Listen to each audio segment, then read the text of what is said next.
So a birth Now, do certificate you are know foreign Title instruments. 42? Do you know Title 42, Chapter 6 is called the Children's Bureau? Hold on, I'm looking up Title 46.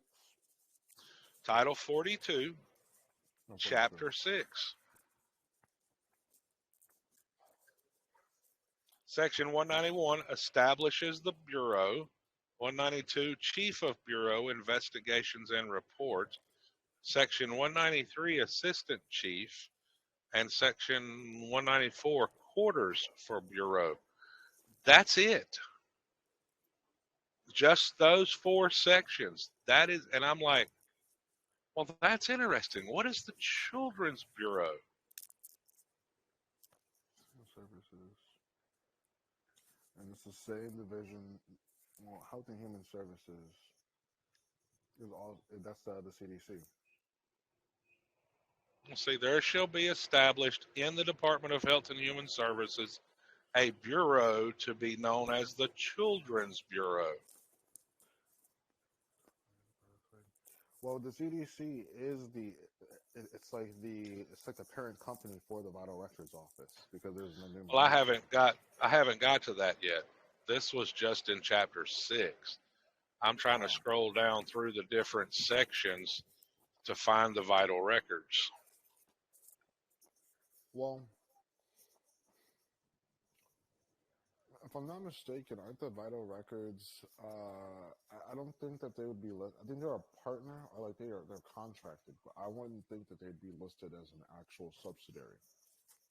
No, what I'm getting at is the vital records law in Title 42? If it is, which part? Ah, okay, I got you. Like, okay, I understand what you mean now.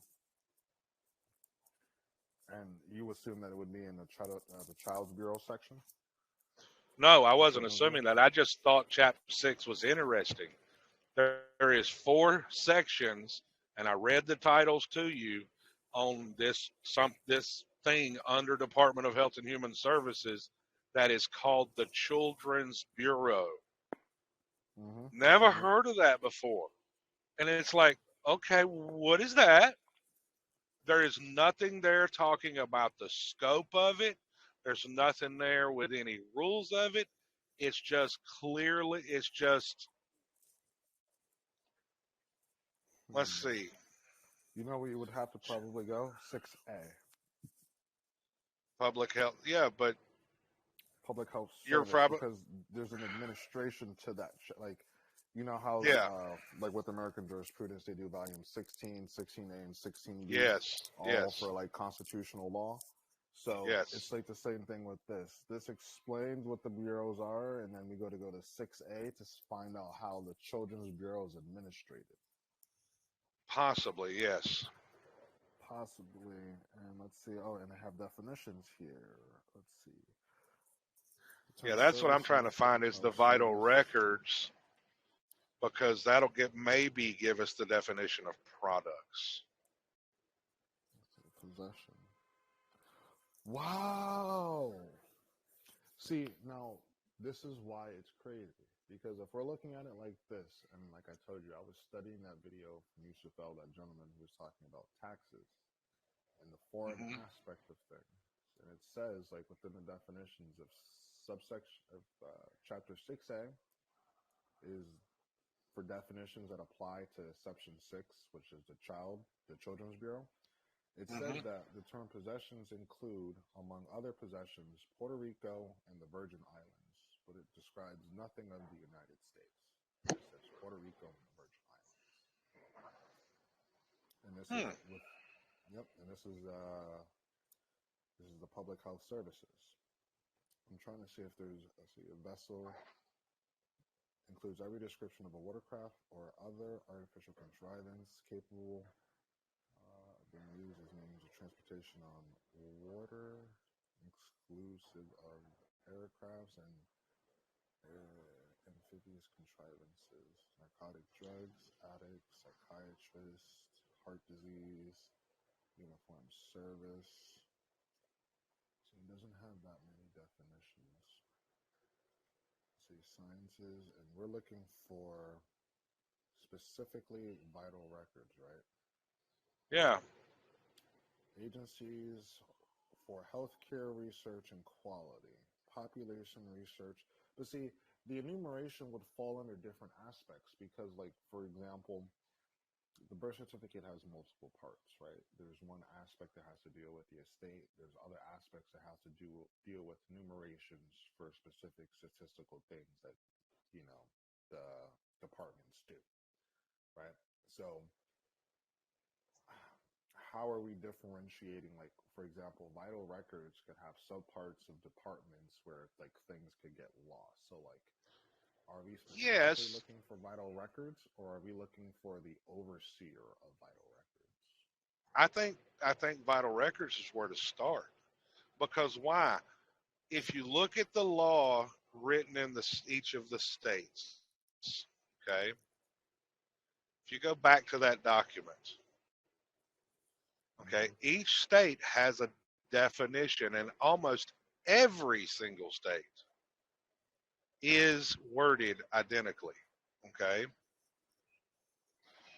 current definitions of live birth in the United States. Model State Vital Statistics Act and regulations. But where is that at?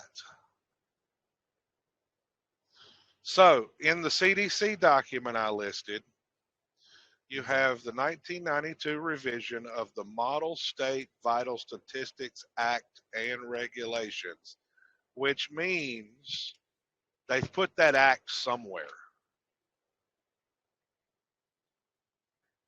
So let's see.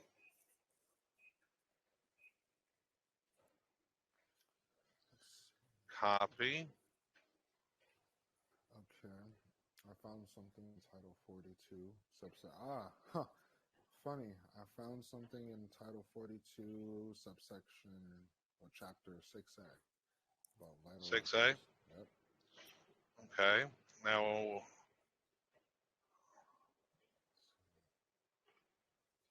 Let's see. okay, 6A. It is, it's section 300 JJ 51. It says Health Information Technology Enrollment Standards and Protocol. Oh, you said 300 JJ. 300 JJ 51. Individuals require content electronic for existing state data, including vital records, employment, enrollment systems, tax records, and other data appropriate by the Secretary to serve as evidence of eligibility in lieu of paper-based documentation. So what this looks like is it looks like a section that allows for the electronic transmission of the vital records documentation under Title 42. Yeah, it's right there is 300F. Emergency powers, general provisions. Look at there. Additional requirements to regulate safety of drinking water it starts with 300J. Emergency powers. Okay, 300J starts in Part E of general provisions. Of general provisions? Hold on, let me meet you there. Yeah. If you go to 6A, safety and public water systems. Safety and public water systems? Yeah, that's subchapter 12 under Title 40, under 6A. Go to subchapter 12. It's safety and public water systems. And then you go from subchapter A to Part E, general provisions. That starts 300J. Okay. Now you said 300J 51. Okay, so now you've got additional requirements to regulate safety of drinking water. So then it's, nope, actually, well, wait a minute. There is no 300J51. It stops at 300J27. 300JJ. Wait, how the hell is that? Oh, JJ. That was the problem. Yep.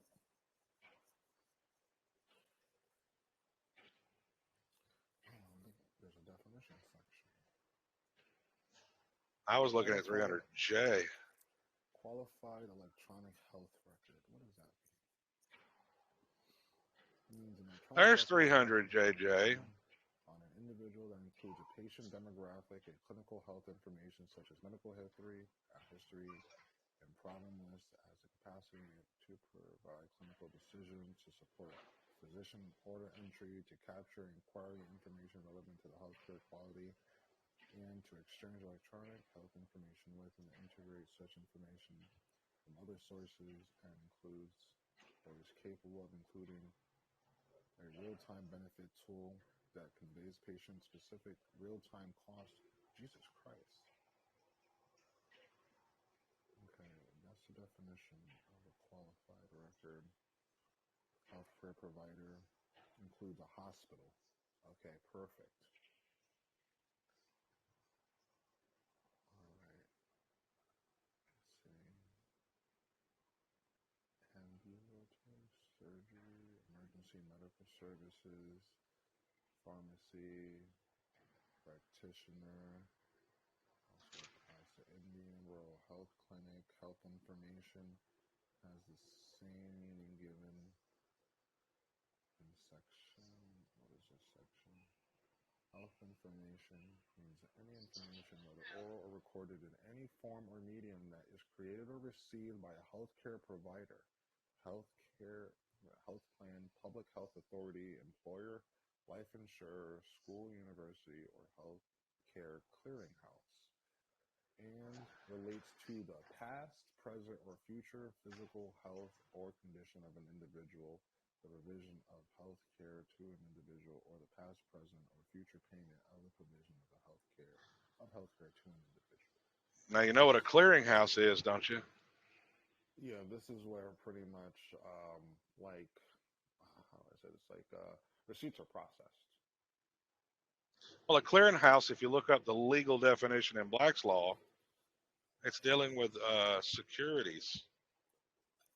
Yeah, you're absolutely right on that one. Like the Federal Reserve has a clearinghouse window, like that discount window. It's a clearinghouse. Mm-hmm. Because that's where they Hold put up. securities at a discount. Well, look at here. Model state. Dropping this in the chat.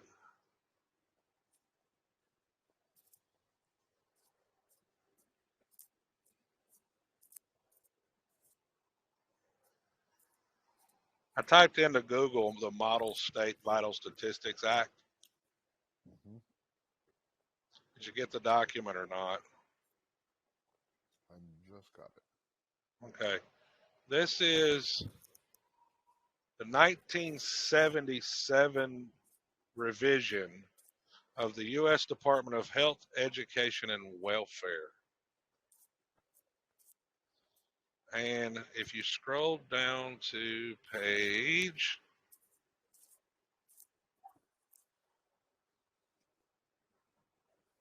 starts on page 9, gives you the definitions. 9?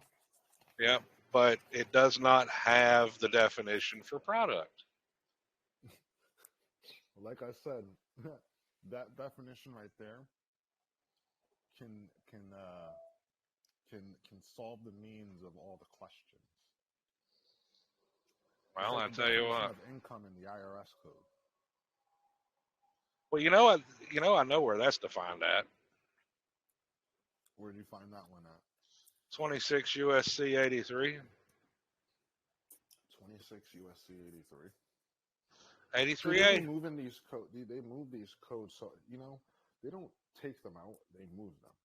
That's Well, 26 USC 83A hasn't been moved in a long time. That is the code that defines what is and what is not income. so 26 USC 28. No, 26 USC 83A. Oh, okay. Oh, 83. It's 83, but it'd be paragraph A. Ah, gotcha.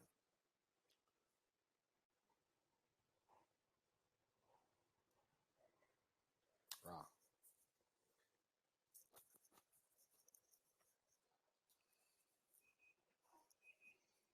Oh.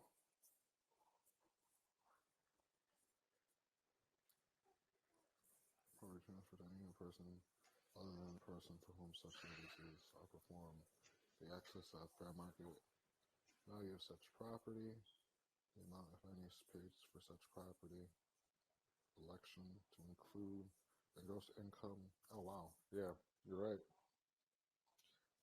So, if me and you do a contract and I contract with you for you to do a job for $1,000 and you do the job and I give you $1,000, that's not income. That's No, it's not. compensation for services. Exactly. But let's say, for example, the contract says $1,000, but I'm so pleased with what you do, and I respect your time. I throw you $1,200. That $200 that wasn't in the contract, That's income. that's income. Anything that's not expressly agreed upon by the parties, or any. Is profit or gain. Yep. Exactly that. Exactly that. I like how you put that. Now, Now, you want to see a definition of product.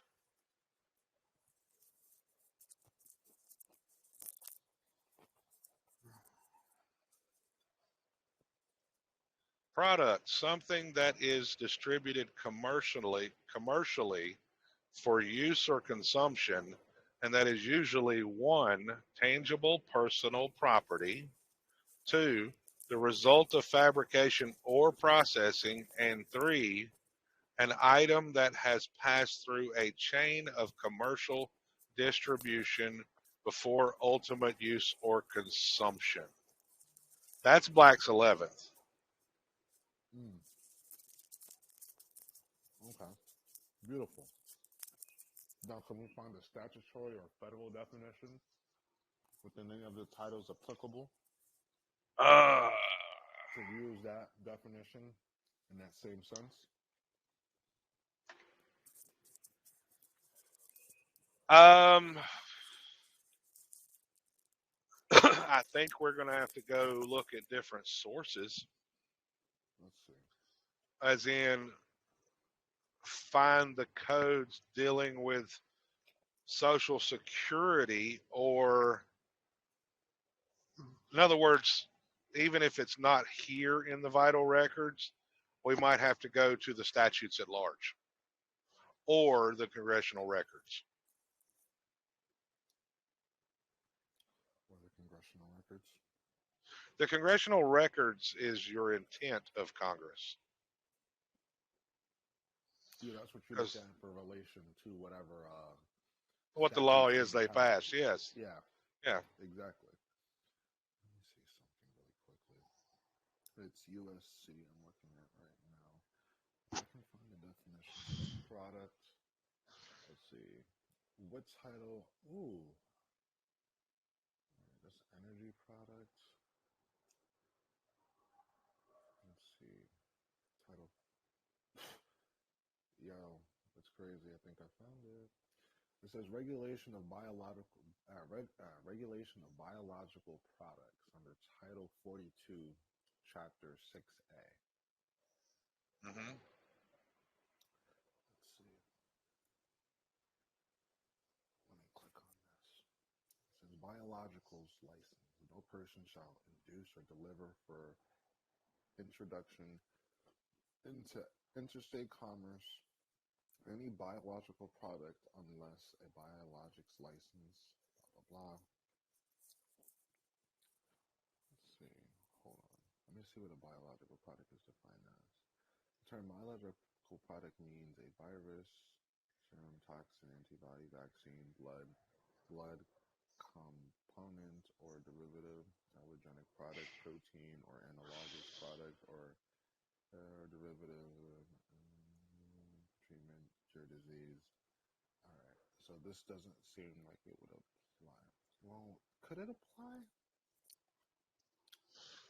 See, no, this doesn't. No, this seems like it has to do with. I don't think you're looking at the right definition. Yeah, I'm not. I don't think so. No. I mean, I think you're concentrating on the word product instead of the phrase. Possibly. Because alternative definitions. Product of in the 1992 Model States Vital Statistics Act, they've got it worded products of conception or product of human conception. So you know what? A better word might be to look up within this should be conception.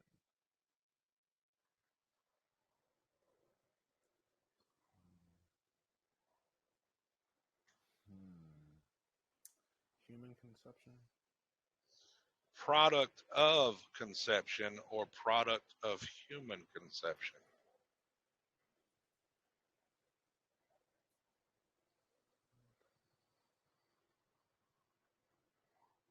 Because when you go through the Model State Vital Records Act, when it's dealing with those products, it's got the phrase, and sometimes it's the phrase that needs to be defined instead of the word. Oh, wow. Okay. The second that I looked up products of conception, a whole lot started popping up. We got elective abortions in Arkansas, abortions of products of conception. Let's see. Medical services. Let me refine this search a little bit. I think you got it. Browse content.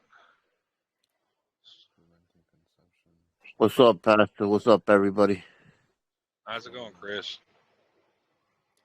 Not too bad. Not too bad. It ain't too cold over here. I'm gonna make a fire in a little while. Can't complain, brother. Maybe they have that in the Code of Federal Regulations. Abortion system definitions, principal applications to manufacturing case of composition. No. Oh, wait. Okay, Title 45, Subtitle A. Department of Health and Human Services, protection of human subjects. Additional protections, it says C, fetus means the product of conception from, might have found something. Dead fetus delivery means complete separation of the fetus from the woman by expulsion or other extraction or any other means. Fetus means the product of conception from implantation until delivery. I think this might be it. But the misreference is the Secretary of Health and Human Services.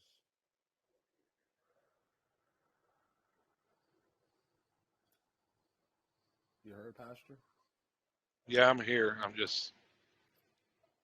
I'm looking. I think I might. You tell me.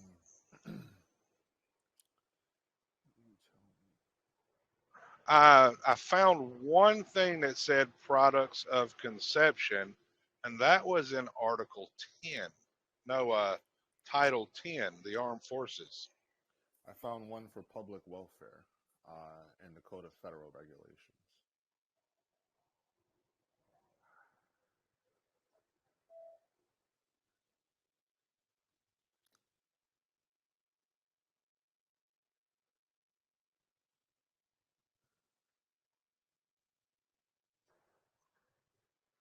Oh, and there's your definitions in Part 1. Let's see. Certification means the official notification by the institution to the supporting federal department or agency component in accordance with the requirements of this policy that a research project or activity involving human subjects has been reviewed and approved by the IRB in accordance clinical trial. Hold on, what is this? Now that would be an interesting thing if they didn't define the word in the statutes, but they defined it in the regulations. That would be right. Because this is the only place that I could find where it would reference, at least because this references the protection of human subjects with the Department of Health and Human Services. And if I'm reading this correctly, who's the IRB? Clinical trial. A human subject means a living individual about whom an investigator, whether professional or student conducting research, obtains information or biospecimens during interventions. Interaction with anybody who masses biospecimens, blah, blah, blah, blah, blah. Viable biospecimens, private information, biospecimen, institution, what is an agency? Some agency means a public or private agency, institution, or organization, or a state or other political jurisdiction, attached to the recipient of an movement, contract, or agreement to assist in carrying out the development, conduct, and administration of Title II of the DVSA. You ever heard of the DVSA, Pastor? The DBSA? Yeah. That link that I sent you, I don't know if you looked at it yet. Title 45.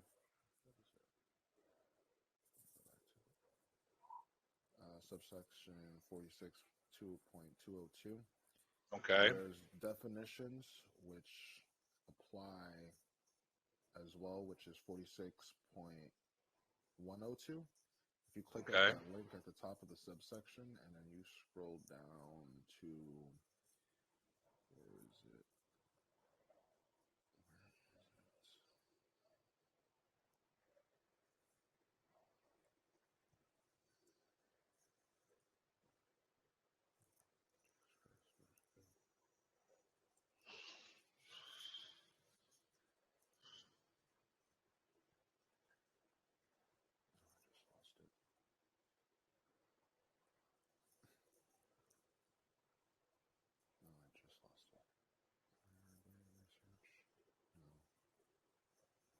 Well, I got 45 CFR 46.202, and it says the definitions in 46.102.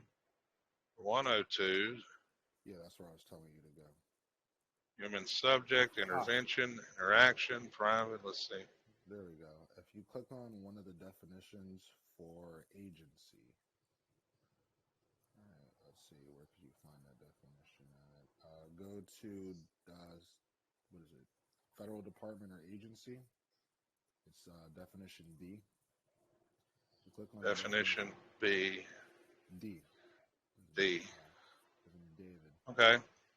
All right. The term agency means a public or private agency, institution, organization, or state or other political jurisdiction with which the recipient has entered into an agreement, contract, or agreement to assist in carrying out the development, conduct, or administration of part Involving human subjects. Exactly. Human subjects would also be. And what did me and Trey talk about in that video? Human subject research. This is it, right? I think this is it. And if you look at that definition, like if you click on agency, the program is, I would assume, better defined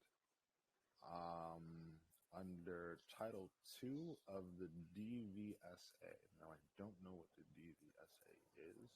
That's why I was asking you if you've ever heard of that before. Division of Vital Statistics Administration, maybe?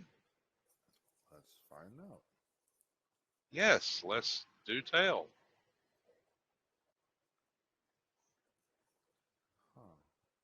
DVSA. It brought me to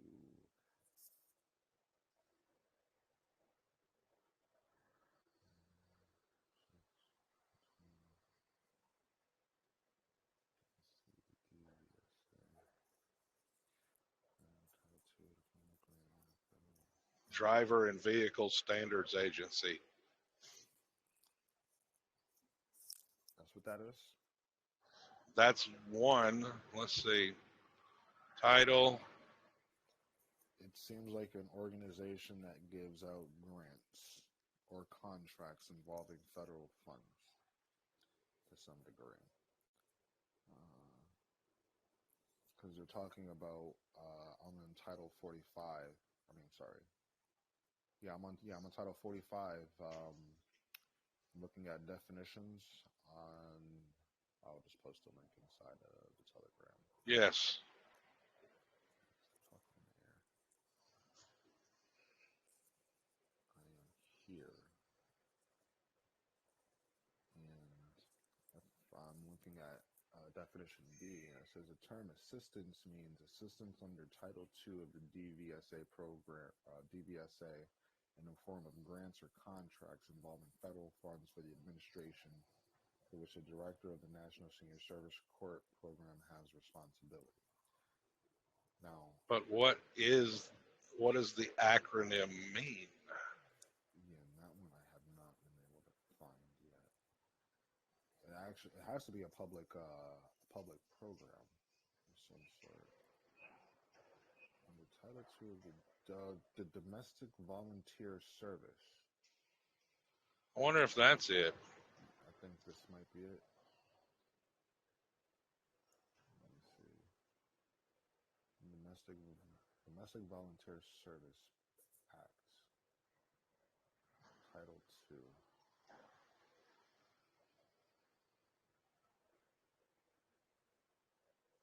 Yep, there it is. 20 Part 1206, pursuant to sections of Title II of the Domestic Volunteer Service Act of 1973. You know, and for some reason that's clicking in my head from the American jurisprudence with Social Security, where it says that you're a federal civil employee. This seems like it would apply under this for some reason. I'm going to see if I can find some information to relate that. Domestic Volunteer Services. Federal Domestic Civil Servants. Let me see. Let's see. Well, I know that 20 1206 is under the CFR. So here you go.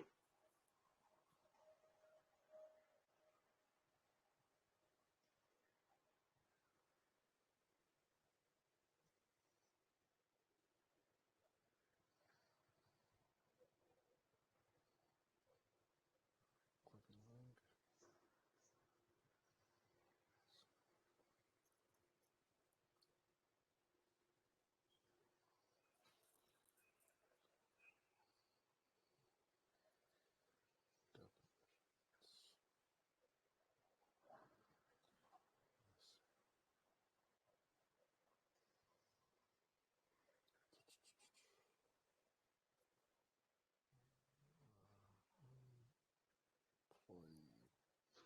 And it gets its authority from 42 USC 5052.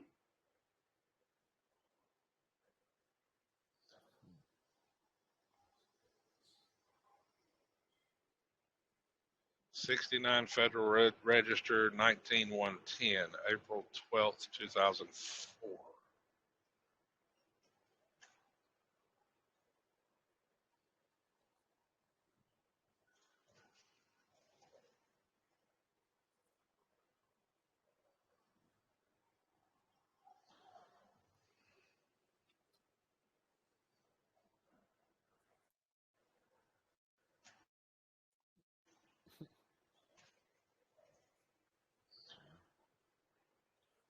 Wait, hold up.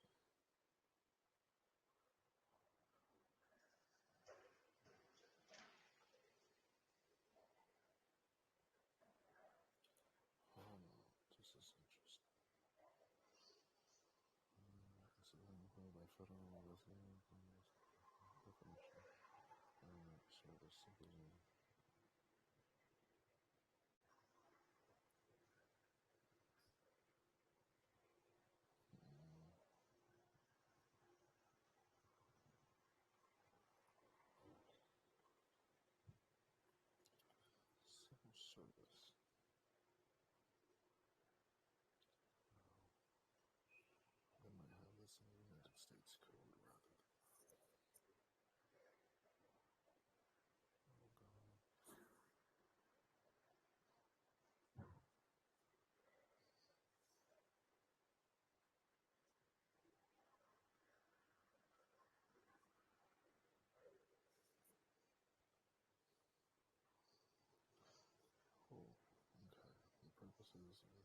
civil service employees and employees of the federal government, except for the members of the Foreign Service, as defined in Section 103 of the Foreign Service Act of 1980. 22 U.S.C. Let's see.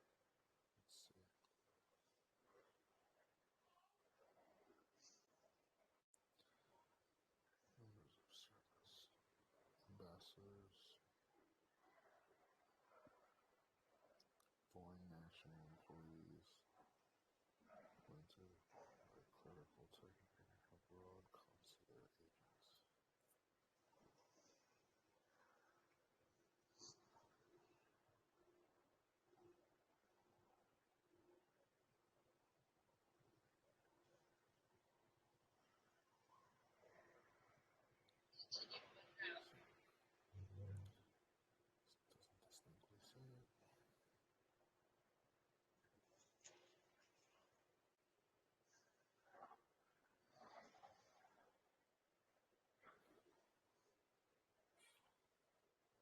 Code of Federal Regulations. We're looking at Title 45. Let's specify the search to title.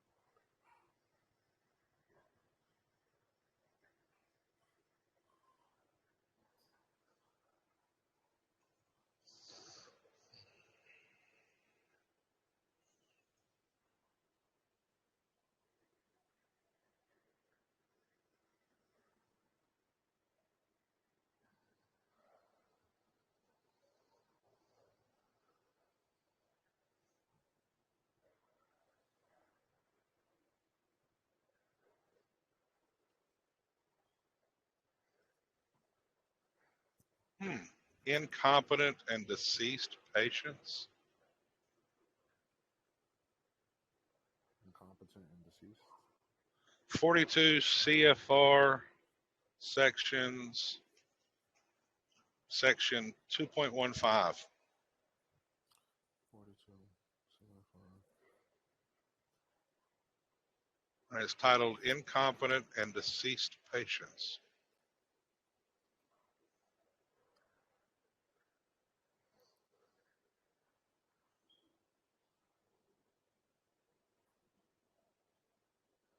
And then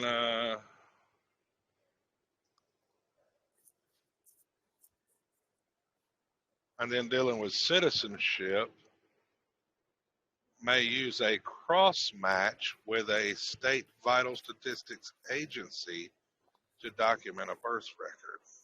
Oh, I see it. I see it.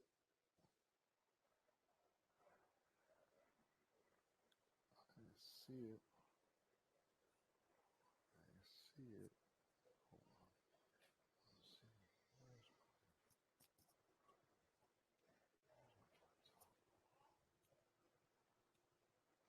Where's Incompetent patients other than minors.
You know, they did a reorganization plan under Title V of the USCA.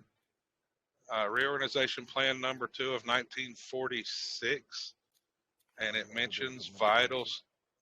Yeah, it mentions, said, as he shall designate Section 2 vital statistics, the functions of the Secretary of Commerce. And this is government organization and employees. Is that not in the chat? I'm getting ready to.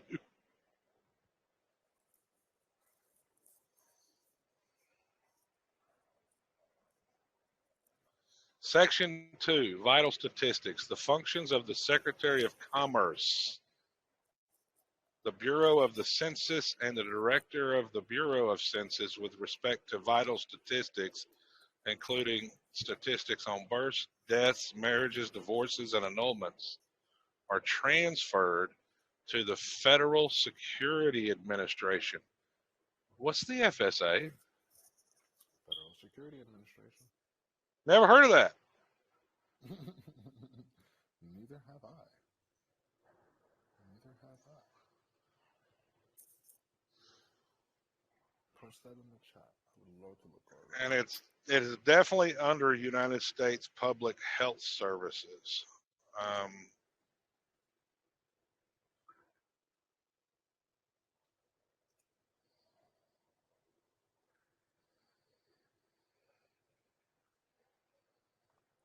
As soon as it loads in my email.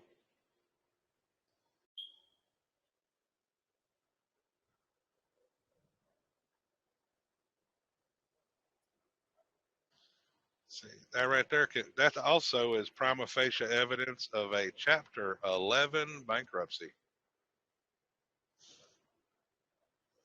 Ah, hold on. Because of reorganization. Under Chapter 11, under Chapter 11, you're allowed to do reorganization. Oh, you said reorganization. I thought you said reconstruction. Yeah. No.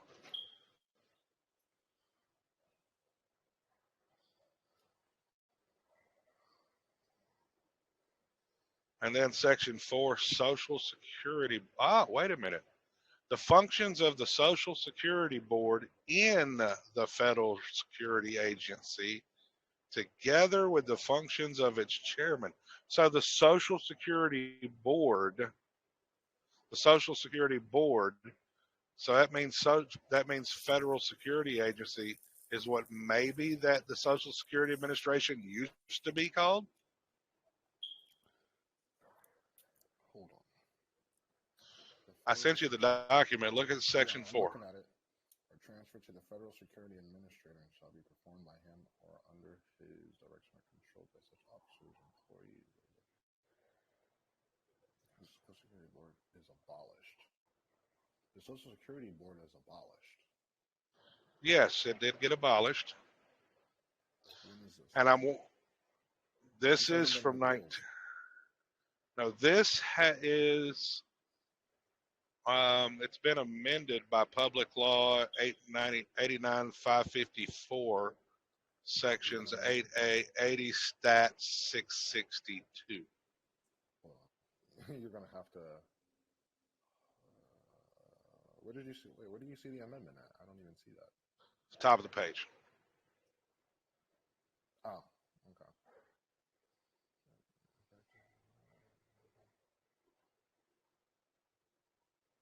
Oh, okay.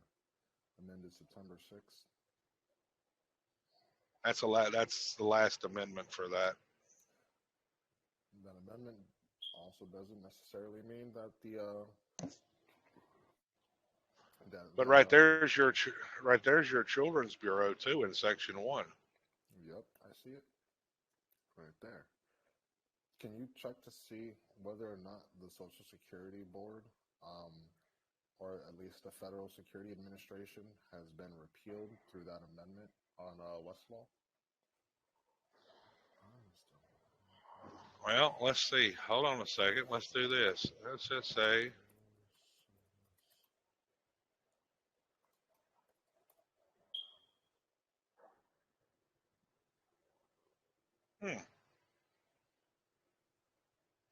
Do you know in 1945 is when they started appointing trustees to the Social Security Administration? Really?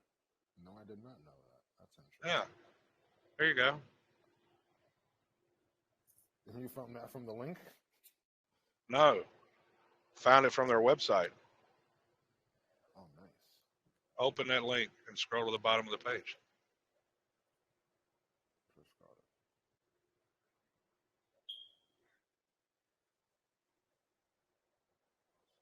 So what if, just a what if right now, it was originally called the FSA, and at this time they started appointing the trustees because they got rid of the board, changed the name from the FSA to the SSA.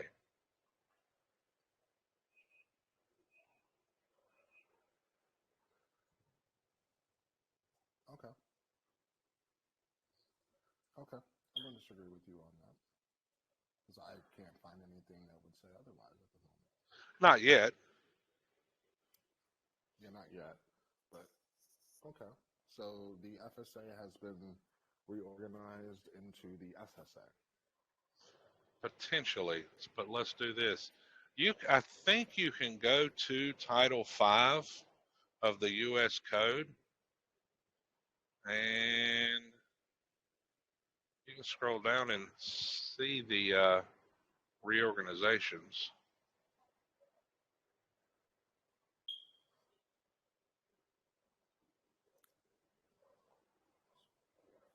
That one I sent you was, well, we can't see the exact title. Huh. At least not on Westlaw.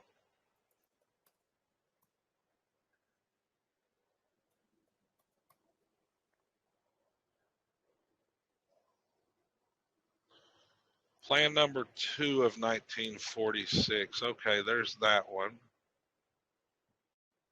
Plan number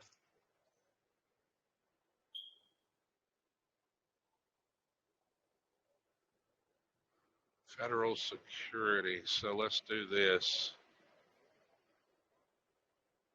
Let's go back. Let's do Federal Security Agency.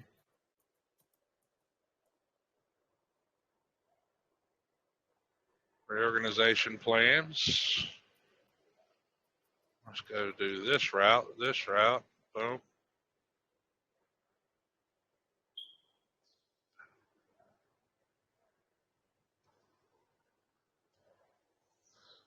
Federal Security Agency has been around a while.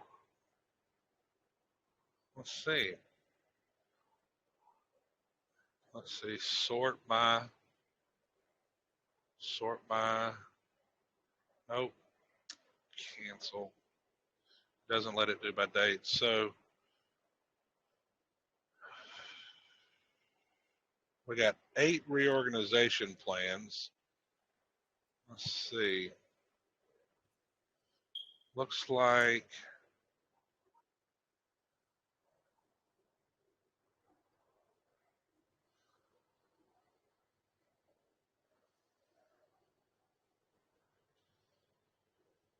did you send me your email? Gotcha. Make it a whole lot easier.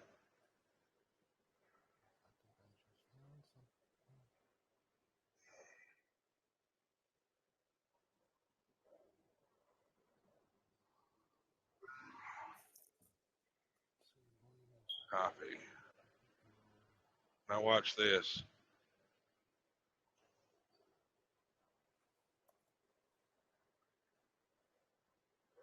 Paste.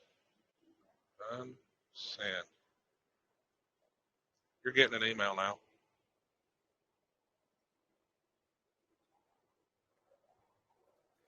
Aha, I found it.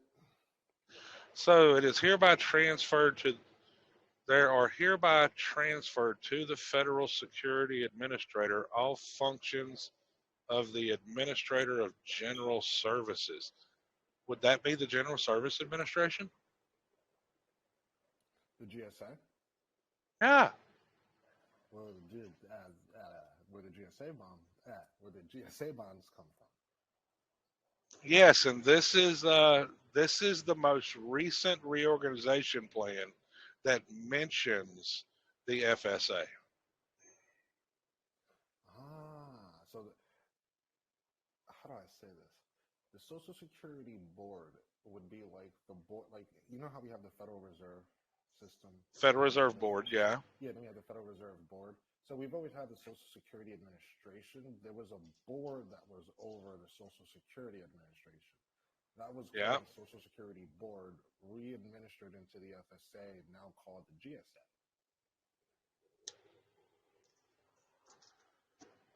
Well, that one, check your email because I just sent it to you. You just It sent says, yeah, you should get it from Westlaw.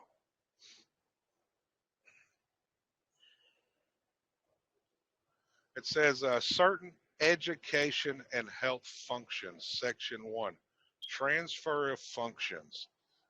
There are hereby transferred to the FSA all functions of the Administrator of General Services under the Act of September 10th, 1949, entitled An Act to Provide Assistance for Local School Agencies. Okay. Beautiful. Do you know there's actually in the GSA forms, there's an accident report form? Really? Yes, there is. Interesting. Interesting. Did you take a look at what I just said in the chat? Yes. And did you see where it says Social Security coverage means service as a federal employee, that is employment under Section 210 of the Social Security Act. It is codified under 42 USC 410 and is subject to Social Security taxes. Now, who's actually, go back to what we discussed earlier, who's the actual employee? The trust. The trust. All of this stuff has to apply to the trust. It can only apply to you if it's you, but it's not you. Are you and a trust the same entity? No.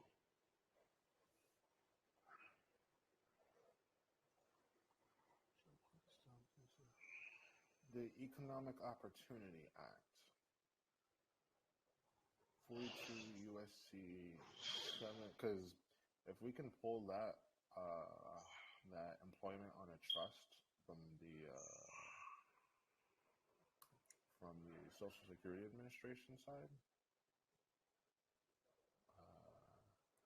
it solves a lot of problems. Oh, it's been repealed. Interesting. It's 42 USC. Wait, hold on. Let me go back.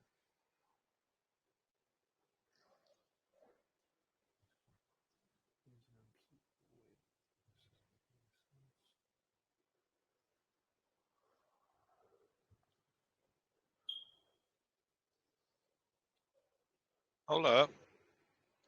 Check this one out.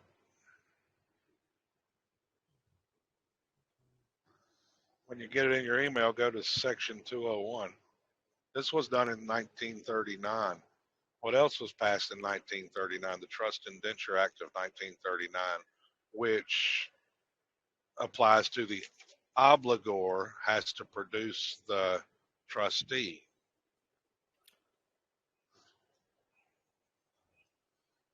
But if you look at, yeah, right now, since I'm in Westlaw, if I email it to myself, it goes automatically to you. Gotcha. All right, you're looking at the first one you sent, Executive Office of the President? No, the second one. The second one? That's Reorganization Plan number 1 of 1939. Gotcha. And it says Section 201, Federal Security Agency, the United States Employment Service in the Department of Labor and its functions and personnel are transferred from the Department of Labor to the Office of Education in the Department of the Interior.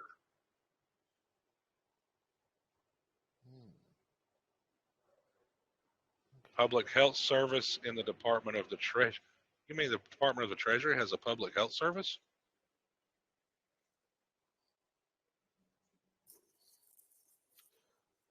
You know, it's redefining the organizations that we're actually used to doing. Uh-huh. And then you got Reorganization Plan 2 of 1939.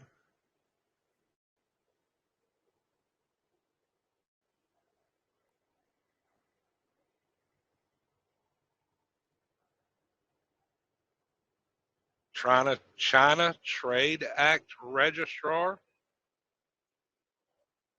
So we've been doing business with China for a while.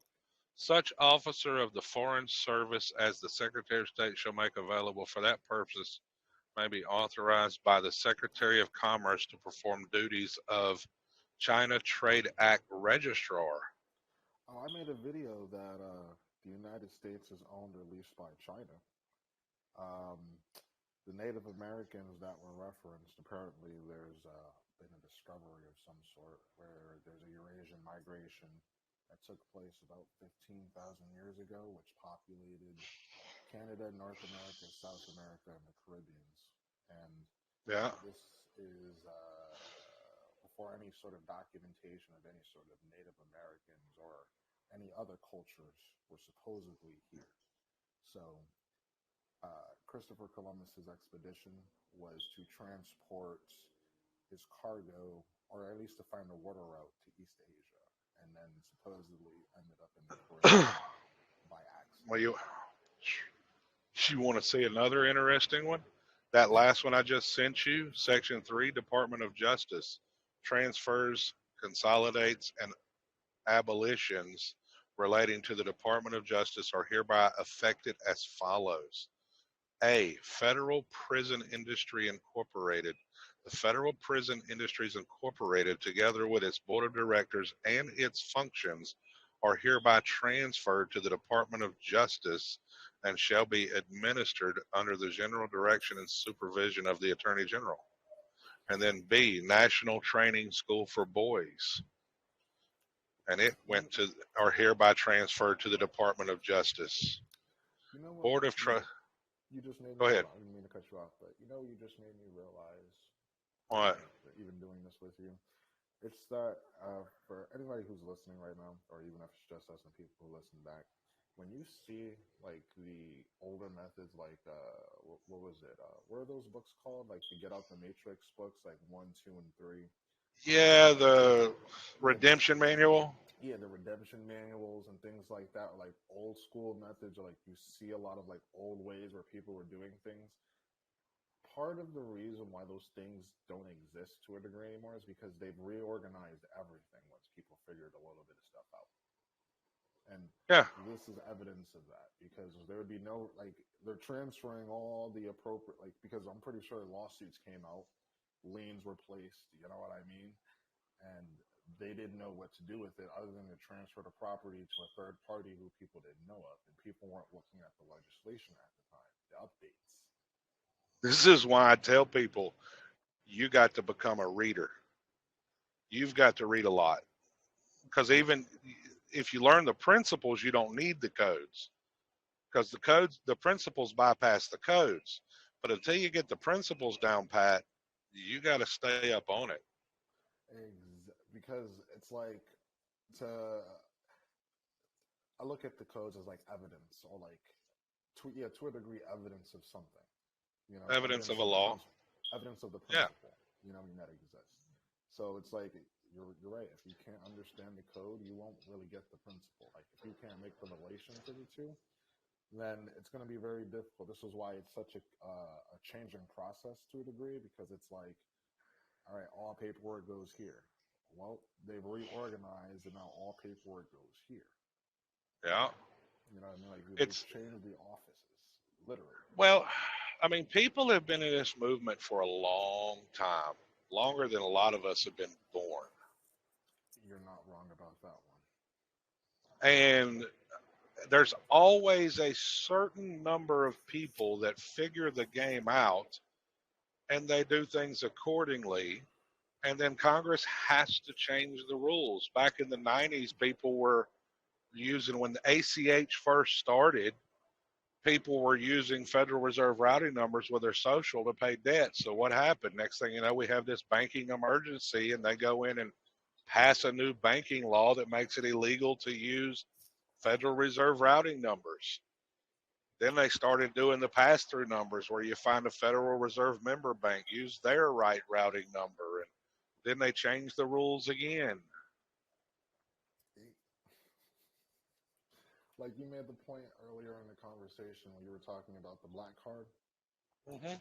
The black card, I would say, if you were looking to live a life similar to, I guess, without so much paperwork, you would need the black card because the black card also comes with a trustee who handles and manages, or like a registered agent who handles and Yeah. manages all the offsets, discharges that are associated with you swiping that are doing anything with it. Yep. And another function of that is a lot of people don't know. If you don't use it, you lose it to a degree. Meaning like you can't have an estate that doesn't do anything. Yep. You got to make it profitable. Yeah, like there's a point to commerce, and it's not like you can just we'll offset and discharge everything. Like you also have to make other people money because the estate will just remain. How do I say this? It's like an estate is a creator to a degree, and it's like for profit you have to give it. The profit aspect is giving like another business life to a degree. Well, that's like when I was talking to Dee one day. She was talking about she took a bill of exchange to her bank, and they told her, said well, they could have accepted it minus their fees, but she missed two important things. Now, they did disclose those two things, and I'm not about to put it out in the public just for the simple reason what the public does is runs with something and it bombards the system and they shut it down. You can say that one 1,000-fold, and it needs to be done with discretion. That's another thing. Yes. You know? And people lack the wisdom and the discretion to not abuse the system. Yes, and I'll say it like this: if this is almost like a biblical reference, if you're boastful, you will lose your reward. Or well, pride goes before a fall. Yeah. So you just have to be very wary about the info. Like, I'm pretty sure, to a degree, like I've had a call with the Social Security Administration, and I was able to get on the phone with the director one time, but I foolishly didn't get the contact information or a direct line. But the information that I did get was that the trust fund is supposed to be administered through special drawing rights. Now, the special drawing, like I didn't get to get into specifics, but the only thing that I do know specifically is that the special drawing rights are done through the courts. It's not the only place they're doing them too. Really? Go look up the post office and the SDRs. The post office? See, go look at the. No. Go look it up. Wait. Because it's funny that you say that because what was it? Saturday? I think on Wednesday I went to the post office, and I tried to, the registered mail labels. Mm-hmm. I tried to see if I could get my postal agent to stamp the information that goes on the PS 3806 form, the receipt for the registered mail where you declare the value and also insure it. I was trying to see if they could stamp that on my documents or on my securities. Here you go. SDR stands for Special Drawing Rights. This is an exchange rate used to help identify values for international mail in a generally accepted format. The SDR value amount is entered on PS Form 2976A, Customs Declaration and Dispatch Note. Yo, it's so funny that we were just...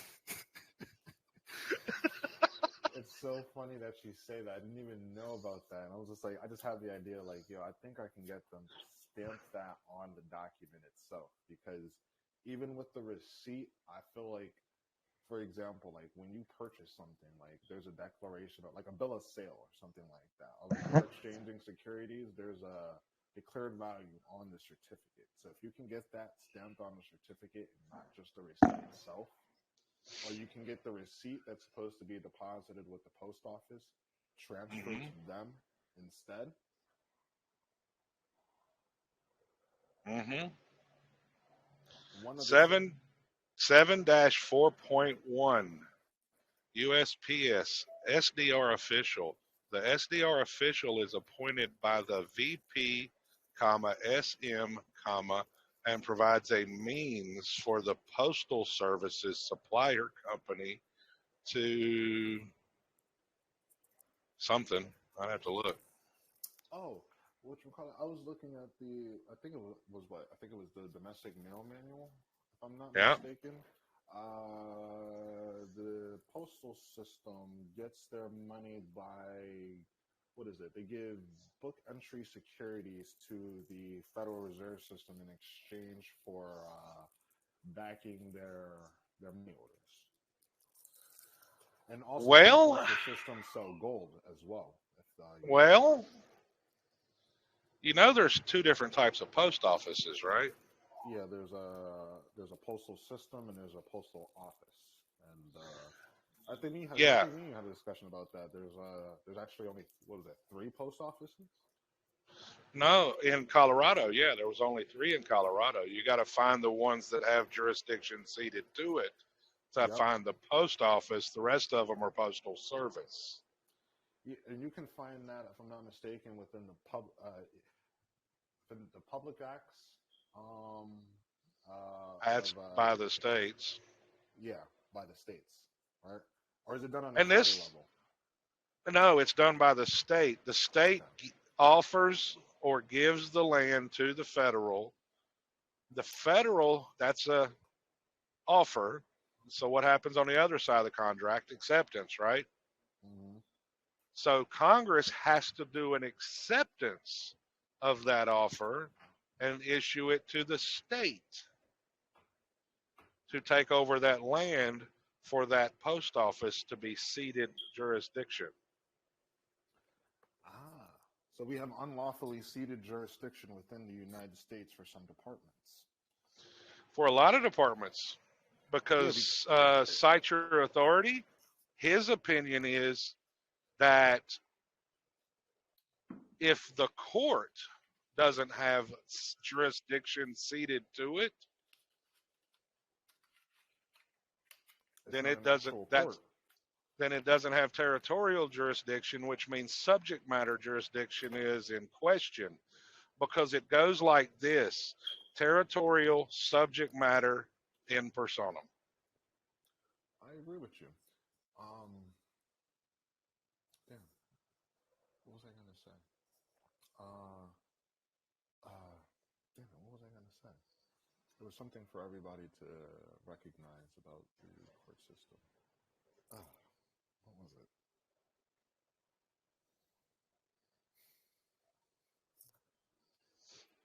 Jesus, I can't even remember now. Did you order those books I told you yet? No, they're on my shopping cart though.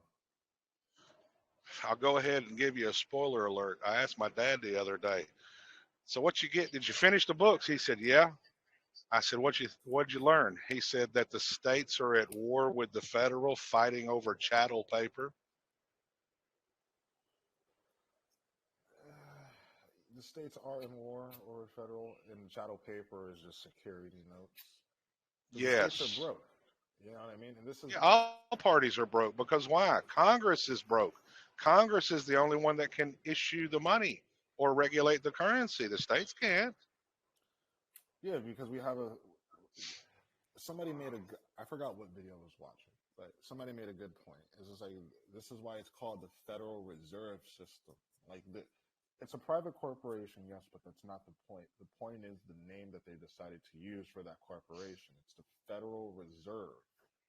Okay, so what that would mean is that we're not even using actual money. We're using reserves of money. It's like, it's like a debt collector to a degree. You know what I'm I I'm mean?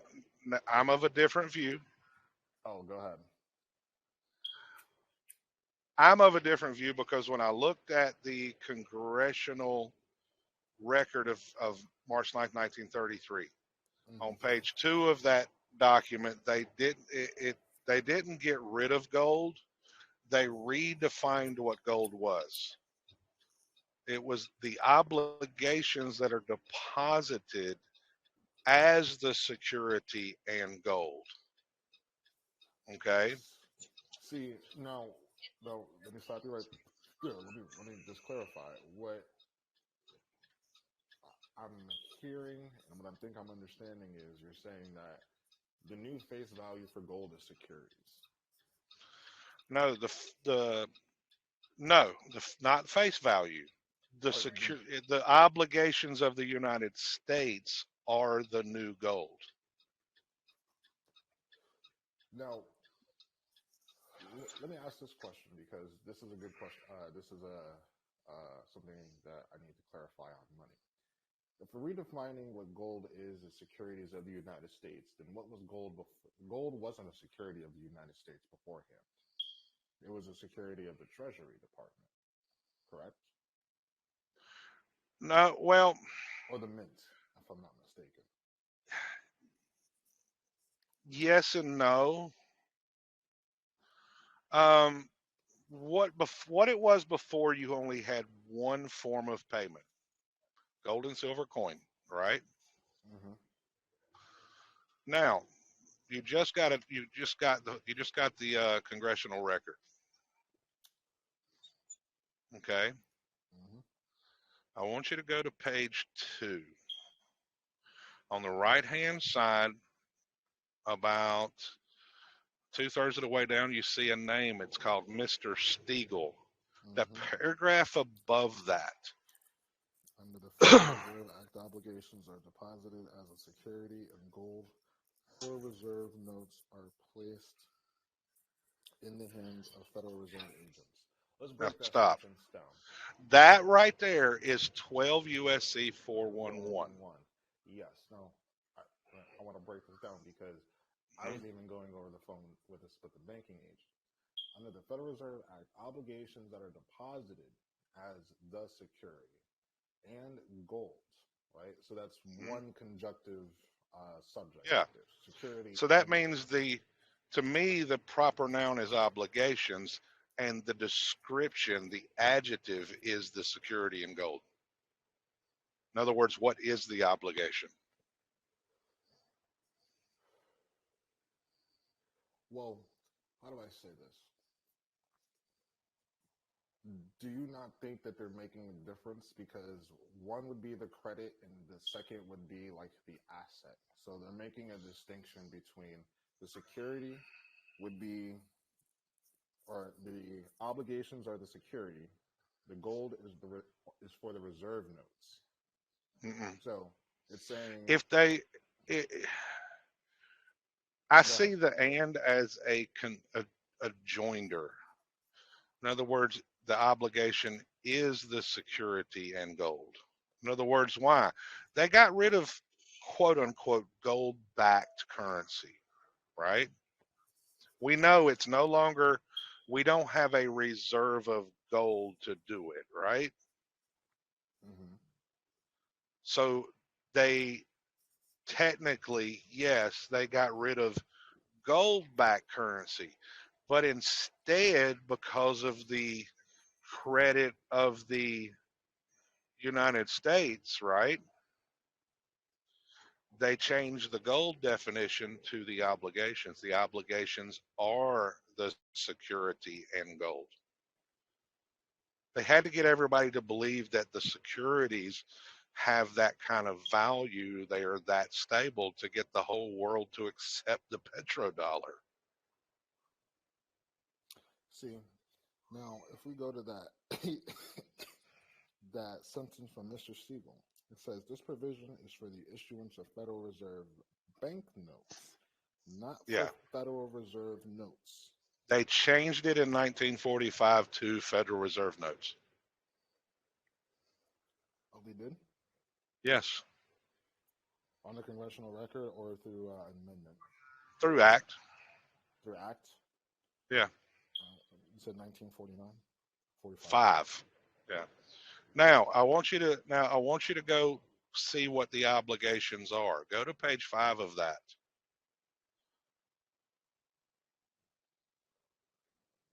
And if you look at the top left, the first paragraph right in the middle on the right hand side, it starts with the sentence, under the new law.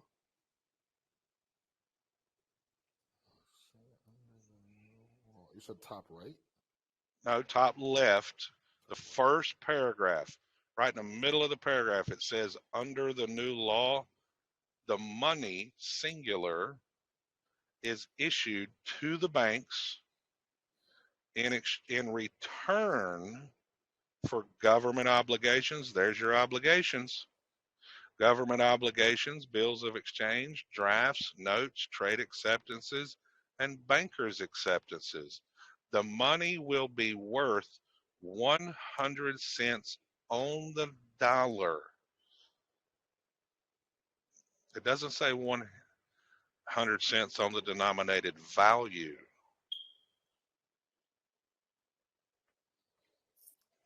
100 cents on the dollar.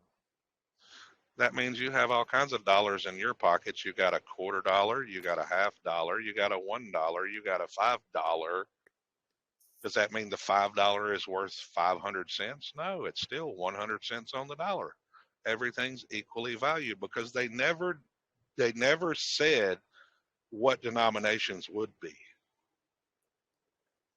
Well, because the United States can only coin money, so they have to use values that represent cents or Well, not only dollars. well, if they would have passed a law that said this is your denominations and say $100 is your max denomination, how many $100 promissory notes are you going to have to sign to get a $314,000 house? True. So they gave the people the ability to write their own currency.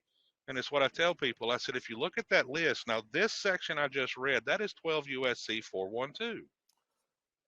See, now, hold up. Wouldn't that be a contradiction to a degree? Because Congress also said that the states are not allowed to admit letters of credit. So the only way that you could... We didn't say the states, the people. Yeah, the people are the state. No, we know that one. No, actually, no. Let's clarify this. When they talk about the people and they reference the people as the state, are they referring to the estate? Okay, now, no, let's continue reading that.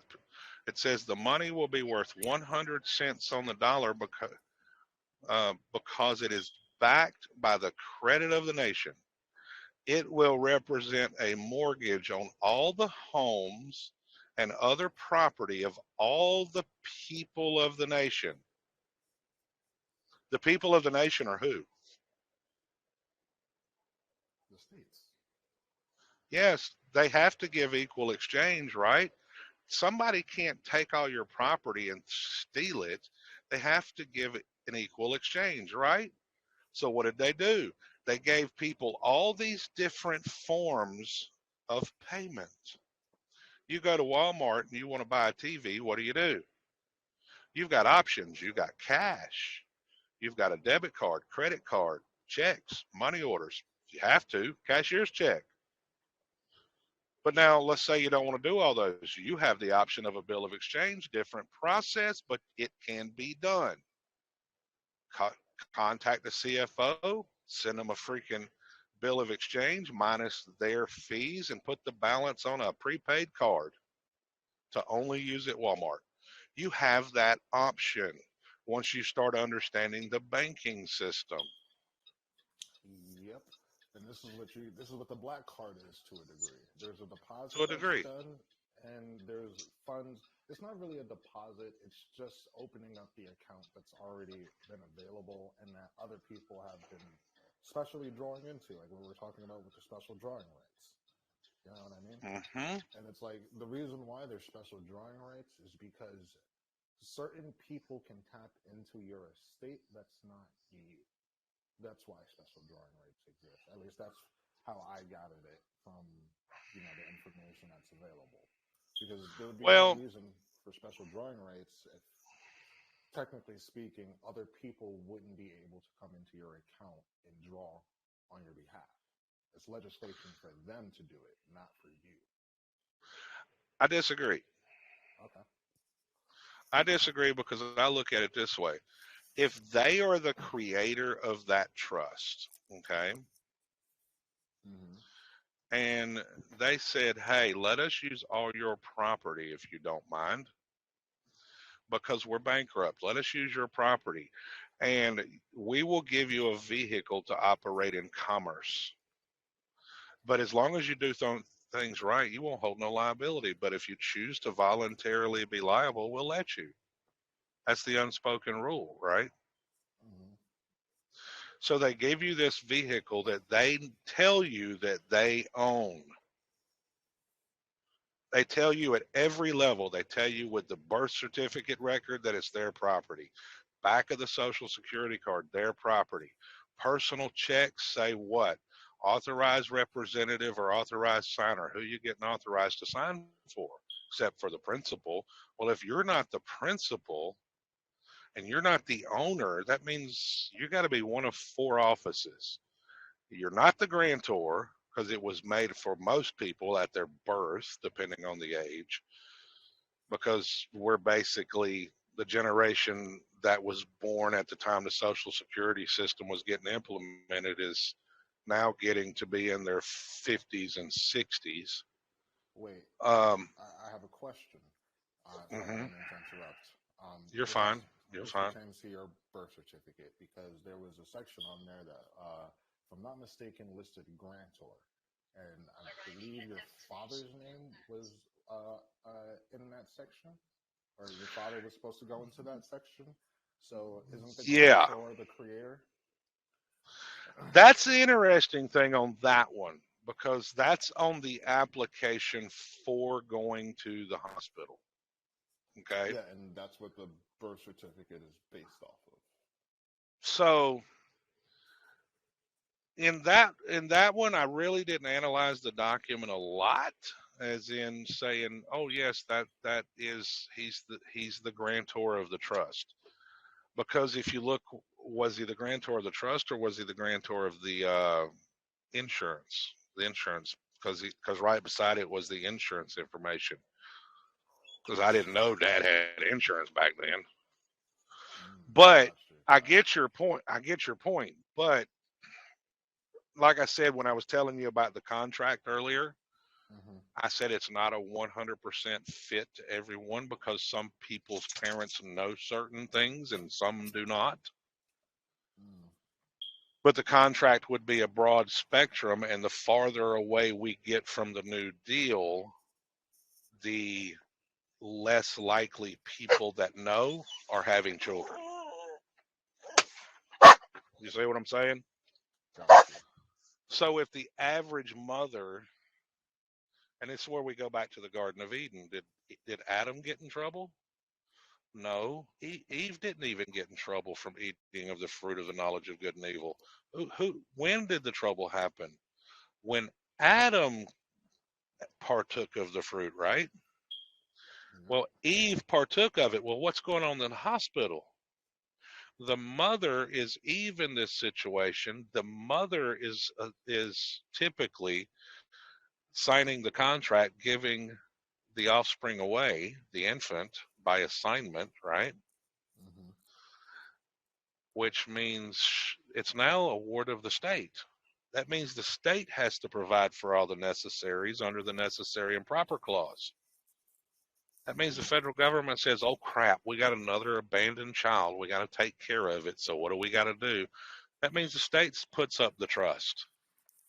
The state becomes the grantor because now the state has to provide for all the necessaries. Mm. And then the state appoints itself as beneficiary. That's the reason why the trustees, the third trustee is the Department of Health and Human Services, because who gets all the funding? They do. Yeah, they do. So if you're not the trustees and you're not the grantor, and well, definitely you're not the grantor, and you're not the trustees, and you really have no documented evidence, and they won't give it to you that you're the beneficiary, that means you should be the agent. Because could the government go door to door and say, hey, do you need a house? Do you need a car? Do you need this? Do you need that? No. They said, look, we need this trust to be profitable. Go out and create these collateral securities under 12 USC 412, right? And we'll take care of the obligations as long as you report things right. So then that would come into play. Are you the trustee or are you the beneficiary? Because you can't wear both hats at the same time. It's like No, if you can be the agent under the statutory. Oh, maybe you put it over here. No, the old Magic. Sorry. he was unmuted himself by accident. No, he's good. So under the statutory trust laws, a trust can have an agent. Of course. That's like with So corporation. Yeah, you can have a yeah. principal and you can have an agent. So that means, did they do an implied agency when they gave you their property to use out in the public? I believe they did.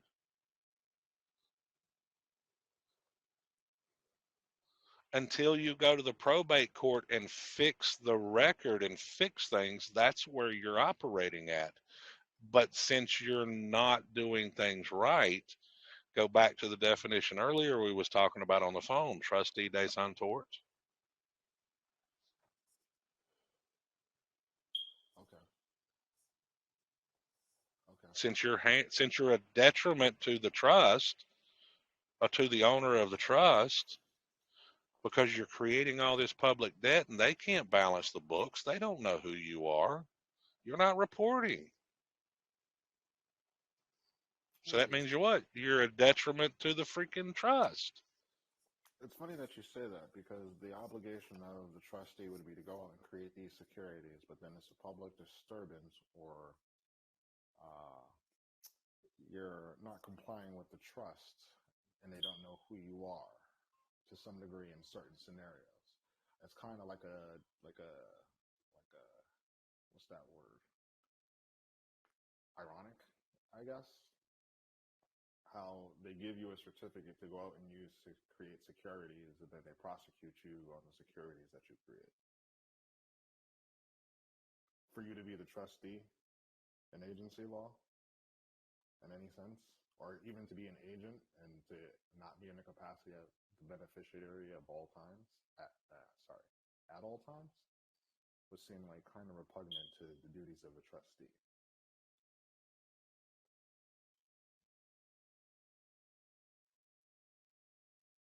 You still there, Pastor?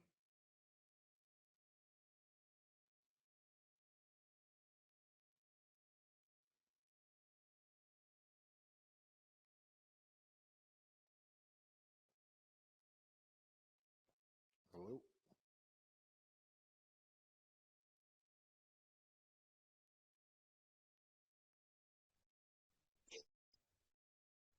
Give him a minute. Sometimes he gets in a dead zone or he has to talk to somebody. Gotcha.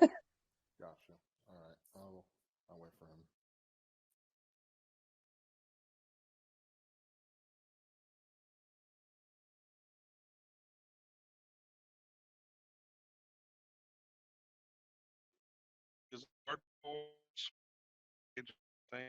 Whatever it says right there. 4 right here. 17.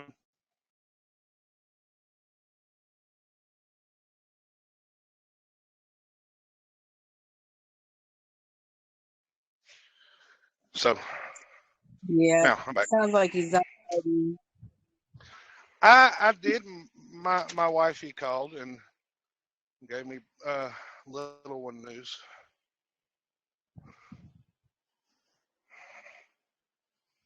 My daughter had a doctor's visit checking things out because she's going to pop any time. And I said, kick that darn baby out. It ain't paying rent.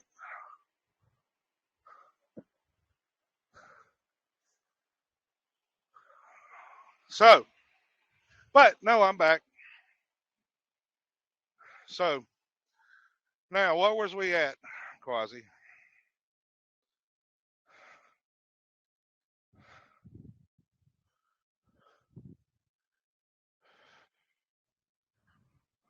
Hello? Yes. So, can you hear me? Yeah, I can hear you. Okay. So, if it's their property and it's not yours, then the question has to be answered, what's your relationship to it? Wait, did you hear what I said, though? No, I got a phone call in the middle of it. Oh. To put it simply, what I said was, if your job as the trustee is to go out and create securities for the trust to profit off of, then what sense would it make for any agency to pretty much contradict that and persecute you off of the securities that you're supposedly supposed to go out and create? That's why you're not the trustee.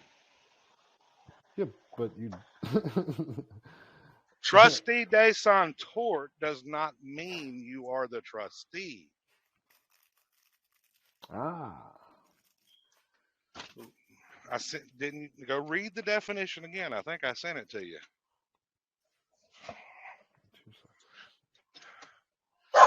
If you want a layman's definition, trustee de Santort basically means what? You're interfering with their rights as trustee and stepping on their toes. You're trying to be something you don't have the authority to be. Which is the trustee. The person who can discharge the debts. Yeah. Who makes all the decisions? The trustees. Judge says, how do you plead? It's not mine to make those decisions.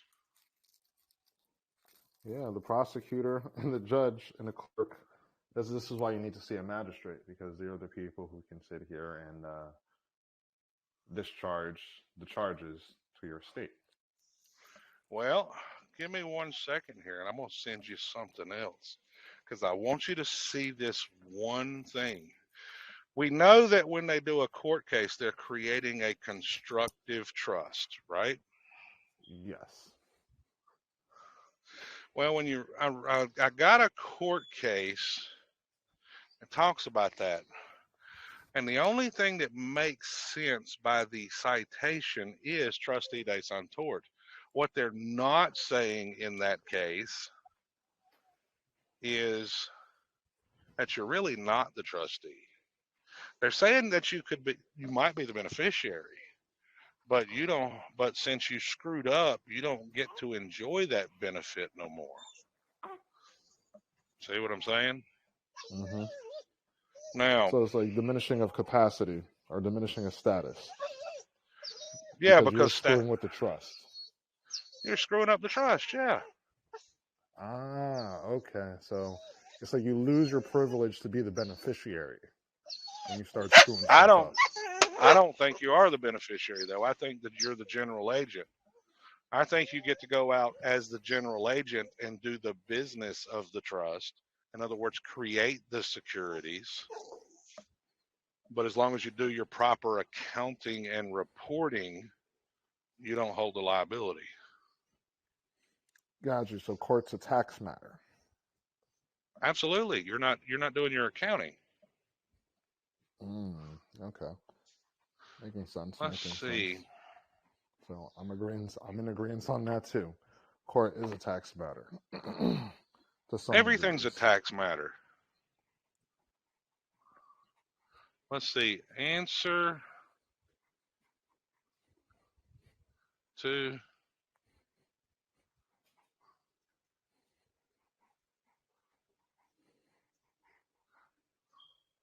now, I want you to check this out, Quasi. And I want you to go to page 3 and look at number 21. Hold on 1 second.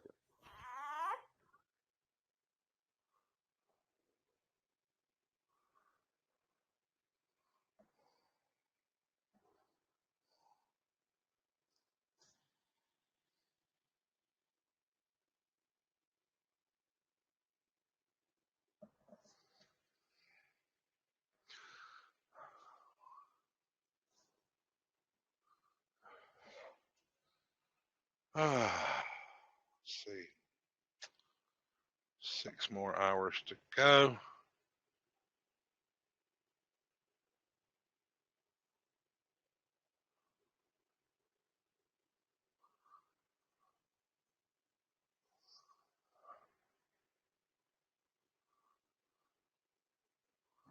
Let's go get some beer. 4:05.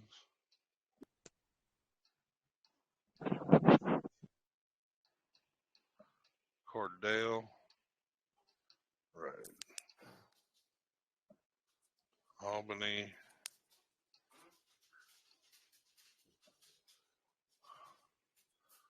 Okay, Quasi. Sorry about that.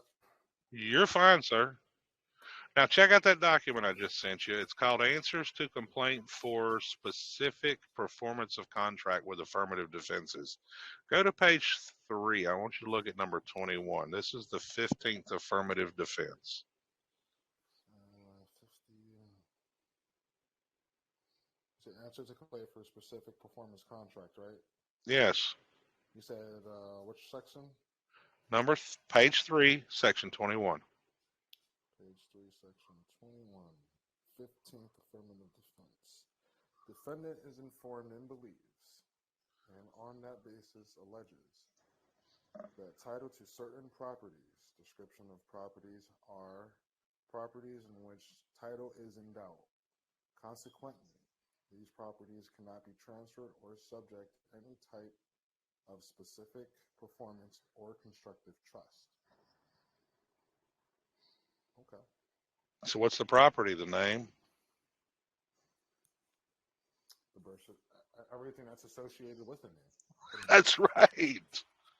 Everything that's associated with that foundation document, anything that was created based off that foundation document. So yeah, that is a very powerful thing in that document, but that's not the only thing. This document is replete with this stuff.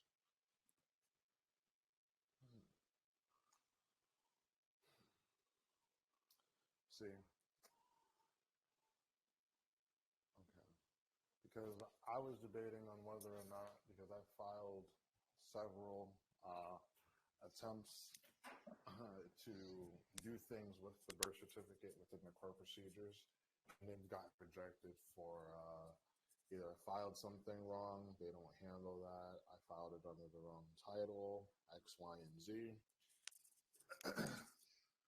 Yeah, but you've been at this game long enough to know when you're on the right track, they will never let it go out in the public. They will make up every excuse in the book. You know, you're absolutely right, and I'm trying to find there should be.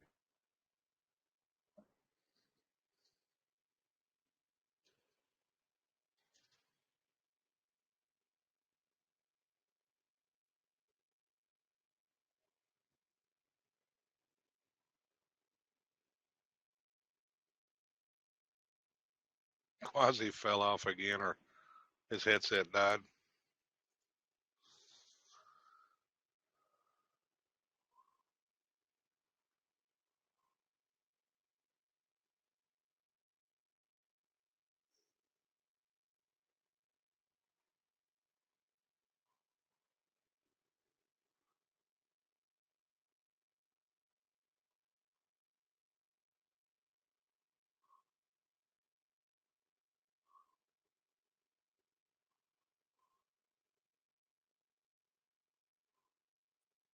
Hello? There you are. Yeah, what I was saying was I'm trying to find if there's any United States code or federal regulation where there's no discretionary authority from the clerks over what's filed for a pseudo action. To my knowledge, as long as it's got the caption on the top of the case, anything under the caption don't matter. She's supposed to he or she's supposed to put it in the record.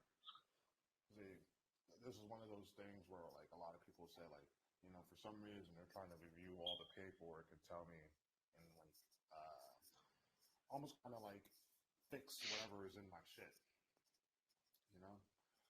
And it's like, I know that they're not supposed to do that, but I've been trying to find some authority that dictates that they are not allowed to do that. And like, oh, it doesn't adhere to the forms or the conditions or the requirements under which we can accept things. So, Now, I also sent you that other document we were talking about earlier, the delivery receipt for warehouse goods. let me see.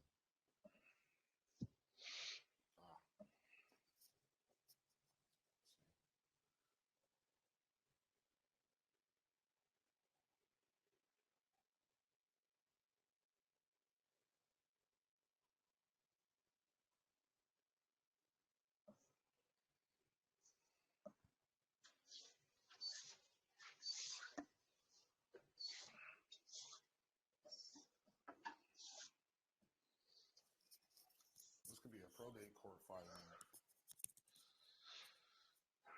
Well, not only that, but what is the birth certificate? It's a warehouse receipt. Shouldn't we be sending that back to them so they know we got it and if there's any errors on it? See, Because if it's a negotiable instrument, which is what it is, of some type, if you go to some business and you, little mom and pop place, and you pay for something, what do they give you? They give you a receipt. Didn't they give you something? Don't you need to give them a receipt? now, are we talking about the overseeing agency for, no, the hospital? They need a receipt for the product. No. I'm talking about vital. No, I'm talking about vital records or the county. Or even if you get it authenticated, I think you should send it when you get it authenticated. Because this is all commerce, right? Mm-hmm.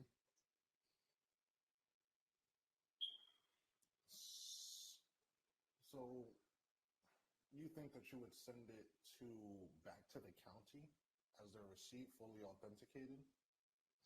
In other words, when you go get your certificate of live birth or the birth certificate, because one's at the county, one's at the state, Mm-hmm. right? They are negotiable instruments, right?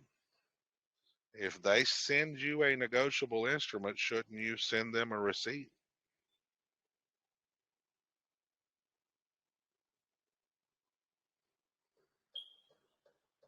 But they don't send you any negotiable instruments. You always have to. Yeah, there is. Well, some people order them by mail. Some people go through VitaCheck. Some people do it this way. Some people do it that way. Yeah, but no, how do I say this? When you leave the hospital, right?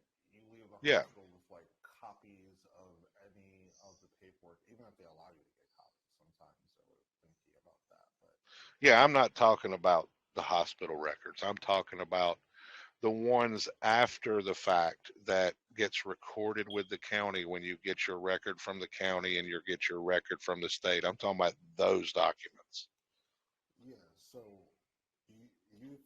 so who would you be sending that receipt to? The hospital?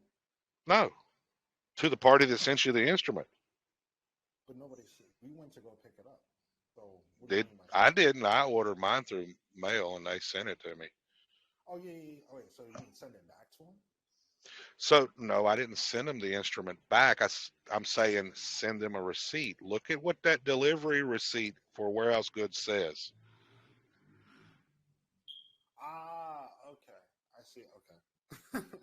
Now you're seeing it. Okay. I was losing it for a second. I was just like, what the? I was like, Okay, send them the receipt. Okay, I got it. Right. This. Yeah. Okay. So send an acknowledgement to them. How many times have you heard people talk about acceptance and acknowledgement? If you get something from the vital records, you're to do an acceptance and acknowledgement. Wouldn't that make sense? That what this right here is what this is? Yep. Delivery receipt for warehouse goods. Depositor, authorized officer, name of the issuer. Now, in conjunction with this receipt,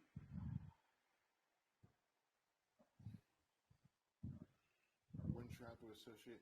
See, this. Do you think that this is where the registered mail would come into play? Anytime there's a contract, you need registered mail. Yeah. So if we're doing this delivery receipt, then this would have to be done through registered mail with the declaration of value for the warehouse. Actually, you know how you you know how you find out the value? They've changed that way so many times. They used to be on what was it, Fidelity? No. I don't know if I went in and out or you went in and out.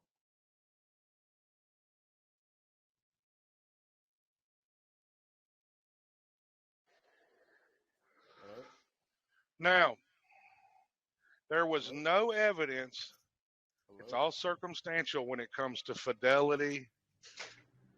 Wait, hello? Can you hear me? Yeah, I didn't hear anything you said at all. The whole thing bleeped out. You said, you know where you can look it up? And then you just. Yeah. Yeah, the receiver called me and said, come get your bill and get out of here. So Fidelity and all that stuff to me is just circumstantial. You have no hard evidence that's the value. Do you ever see the name attached to any of it? No, you don't. Seen that attached with CUSIP numbers. Correct.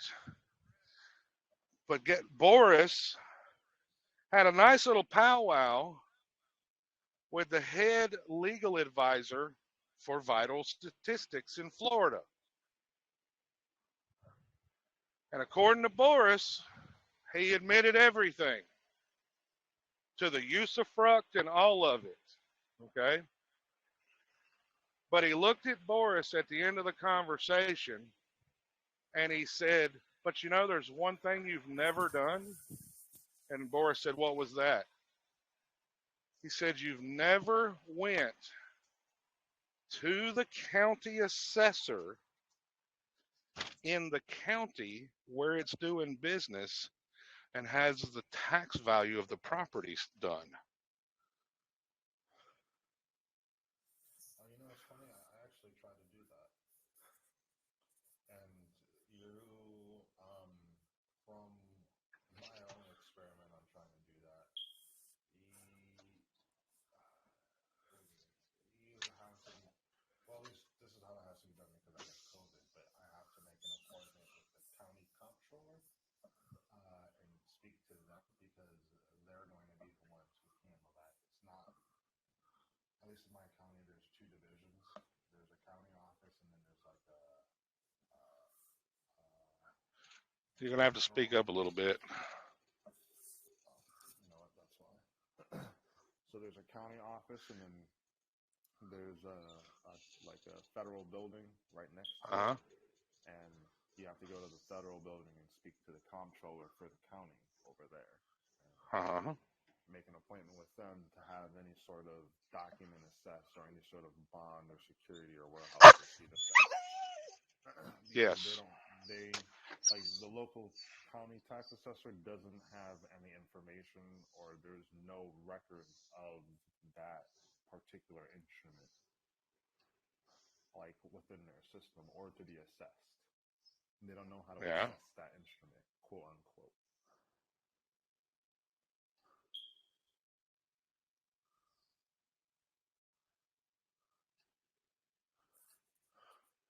Well, I know that's all I can tell you is what I was told. That's hearsay to me. I didn't talk to the guy. So if the guy says that's what you got to do, to me that makes sense. I'm not saying it doesn't make Has sense. Boris What I done need that? to know, I just need to figure He out whether there's legislation Mhm. somewhere that can, how do I say this, substantiate this. Because if there's something in the county office which references like tangible personal property through trust or something like that, or through a state, you know what I mean, or county certificates, you know what I mean, because the county handles these things. That means the county has to assess a tax for each certificate that's issued. I think there is statutes that relate to it.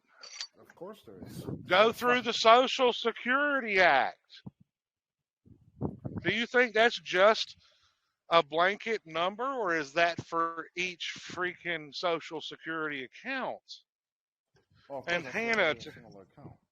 yeah. Now, Hannah, for you to answer your question, did he attempt it? Yes. And the guy behind the counter called him a sovereign citizen. So I said, Boris, you know better than that. He said, what? I said, you need to write the guy back and say, according to our conversation, I need something on your letterhead telling them to do this. They're not going to accept it without his letterhead. They're going to ignore it.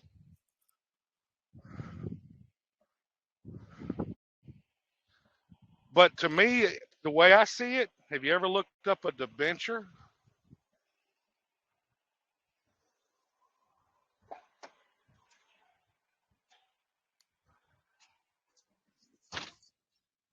Do you know what a debenture is?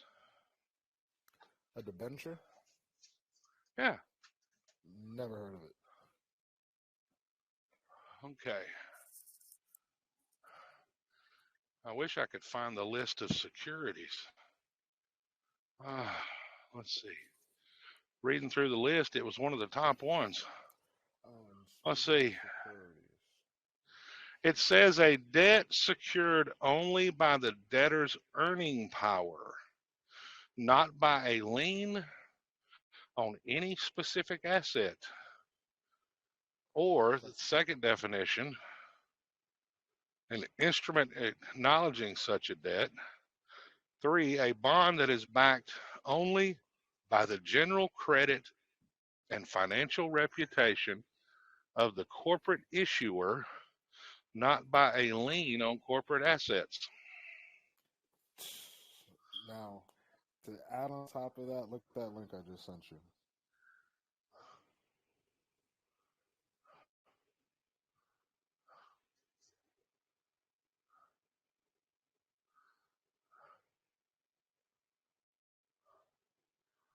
Forms of registration for transferable securities.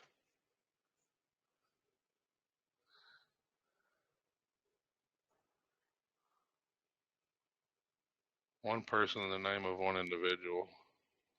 An individual is sole proprietor of a business conducts.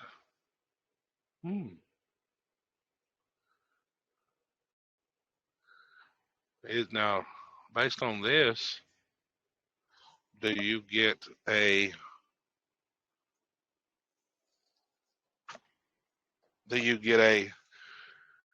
transferable security no matter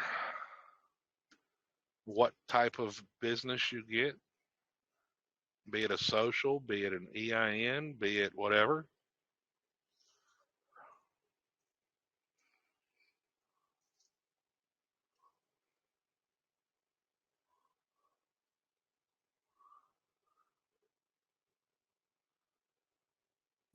Can you hear me? Yeah, I can now. Okay. I said, can you repeat that? Because I dropped out the call for a second. I said, based on this, is anytime you become of age or create an EIN, does that mean you have a transferable security? Yes. Transferable securities, which may be either registered or a bearer form, refers to securities which may be sold on the market and transferred and transfer of title accomplished by a side if invariable. Do you have an EIN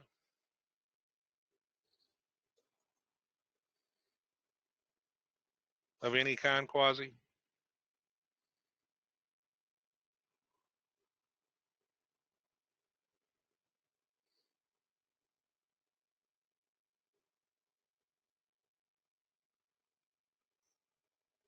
Okay, he dropped off again.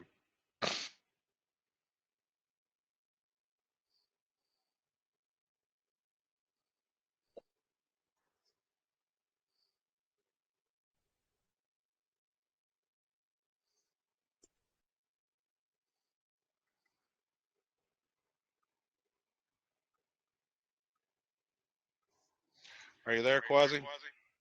Hello? There you are. Yeah, I have a few. Okay. Do you got a copy of your CP575? Yeah, I do. I want you to get. You got easy access? The what? Easy access to one. I want you to look at it. Give me 2 seconds.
Hey, Pastor.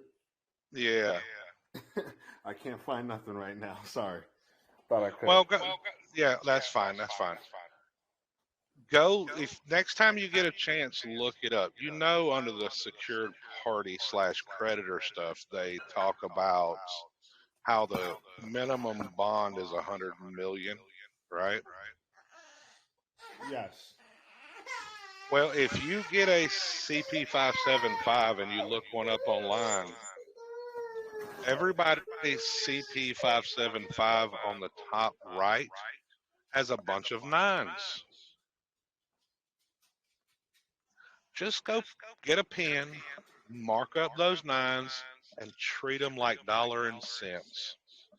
Go put you a decimal after the first two and a comma after each one. You're 1 cent short of 100 million. It's pure speculation. But if you write a letter to the IRS that you've lost your EIN paperwork, they'll send you another one, but it will not have a CP 575. It'll have an LP something, and it'll be for like 25. If those actually are numbers representing value, it comes up to like 25,000. Really? Yes. See, now, if there was a means, because a lot of these numbers are private numbers that are associated with like private accounts that you'll never be able to like truly verify on any public exchange. Like, I'm pretty sure you've heard the saying, and I've talked to a plethora of people. Somebody even had a recording of an agent where they were stating that silver on the off-market value being traded, I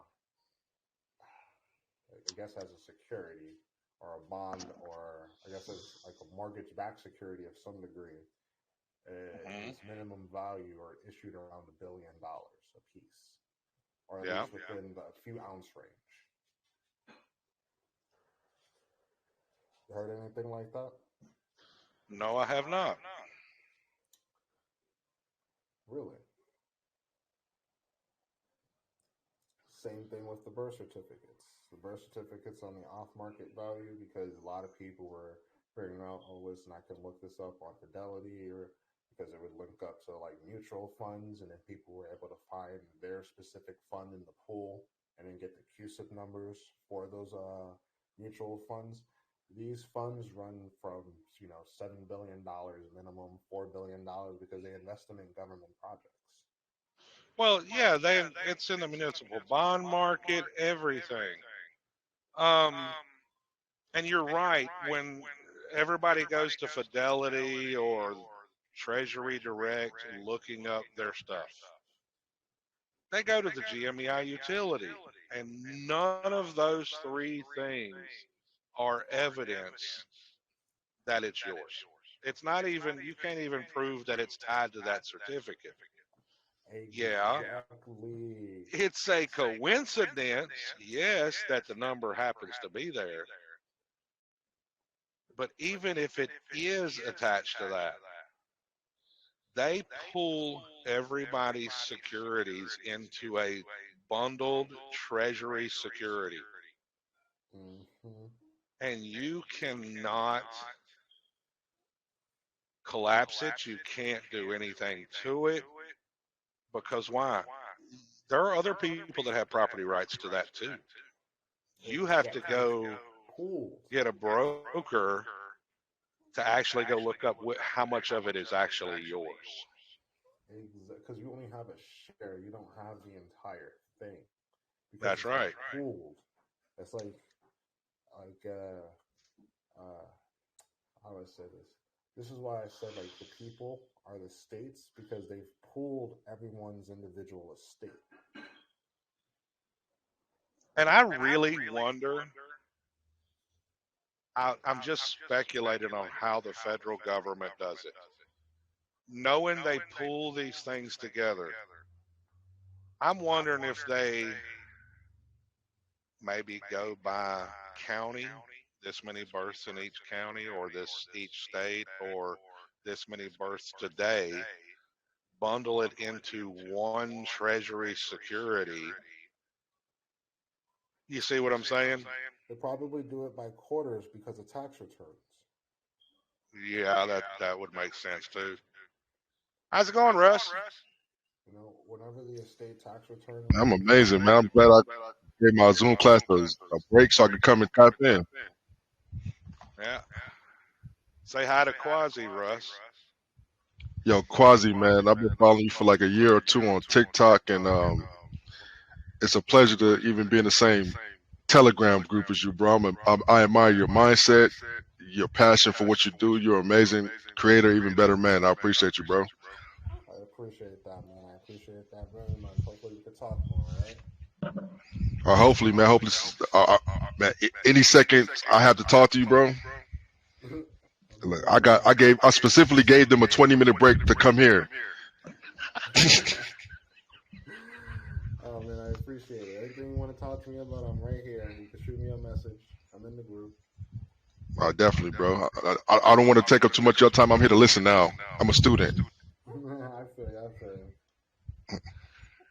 Yeah, Russ, he does a lot with consumer law. Oh, you And got Yes, it. sir. I brought it to his attention on your video when you brought up the UCCC. You know, there's this. It's somewhere in the American jurisprudence, if I'm not mistaken. But within one of those encyclopedias, it states that the natural person is a corporation. hmm I need to find that because that corporation that Yeah. they're referring to, like the natural person, is state controlled, and Give that's me a who second. has the liability in these consumer transactions. Oh, if you gave me that, See, that's I'm what I'm going to saying. use the fuck out of that. That's exactly what I'm saying. Like, if I can find, it was a long night, so if I can refind Oh, it, I will definitely shoot that in the Telegram.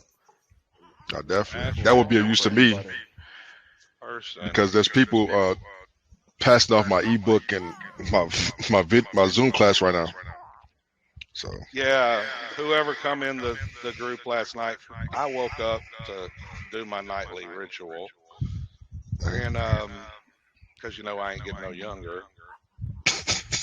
So I go in the group, and that person I sent you was in here creating all kinds of havoc. And I saw that she shared your thing, and I'm like, I ain't got time to deal with it right now. I got to go back to bed. And I told him, I said, you need to calm down. You're a little too high strung. And I'm sorry, Pastor. I'll calm down. I woke up this morning. I had 400 freaking texts, and she's calling everybody an agent or whatever. And I'm like, you got to go.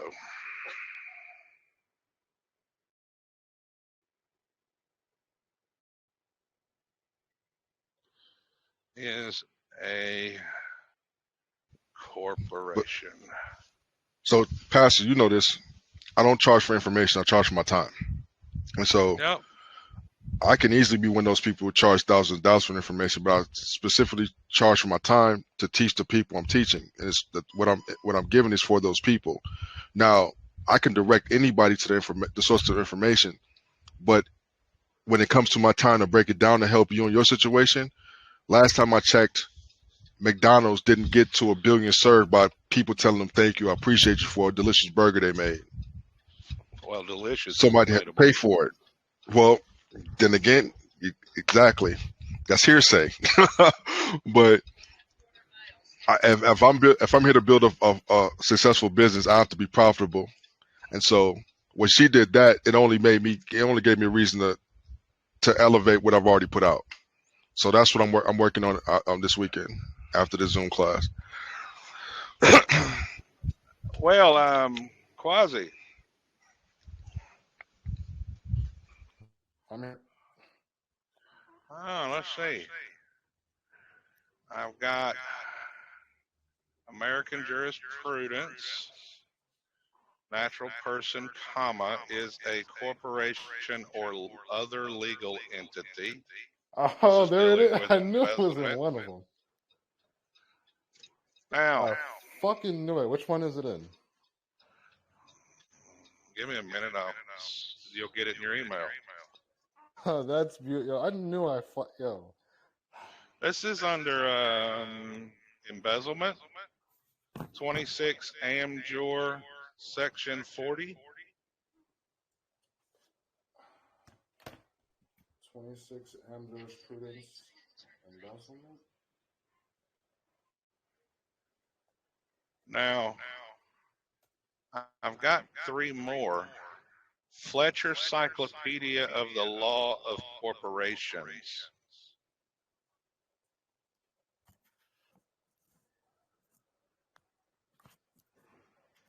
So you sent it to my email, or you sent it to? Yeah. Oh, yep.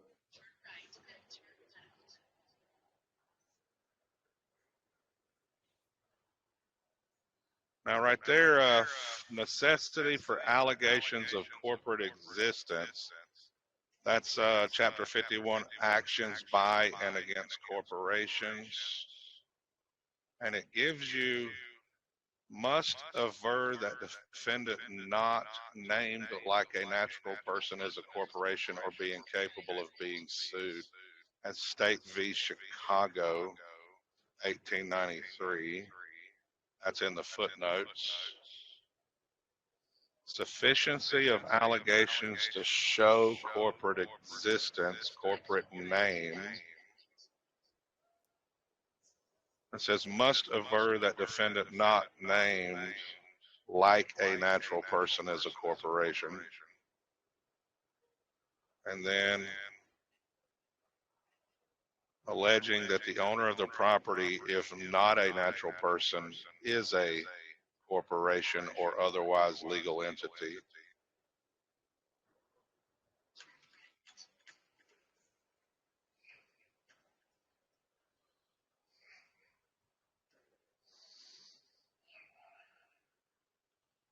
But I did send you that from American Jurisprudence, and I sent you that necessity of allegations of corporate existence.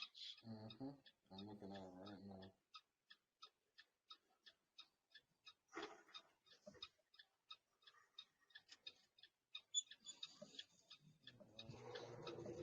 Natural persons, corporation, or other legal entity capable of owning property. Yeah. So this is the aspect of what I mean by since the natural person is a corporation. What they mean is like, because to have a corporation, you need to have an agent. An agent, technically speaking, is a corporation because like they're a party to it. Because a corporation can't exist without the agent. So Yeah, that's right. So when people talk about the natural person, they're actually talking about, when you're talking about being an agent and creating securities, that's you being a consumer.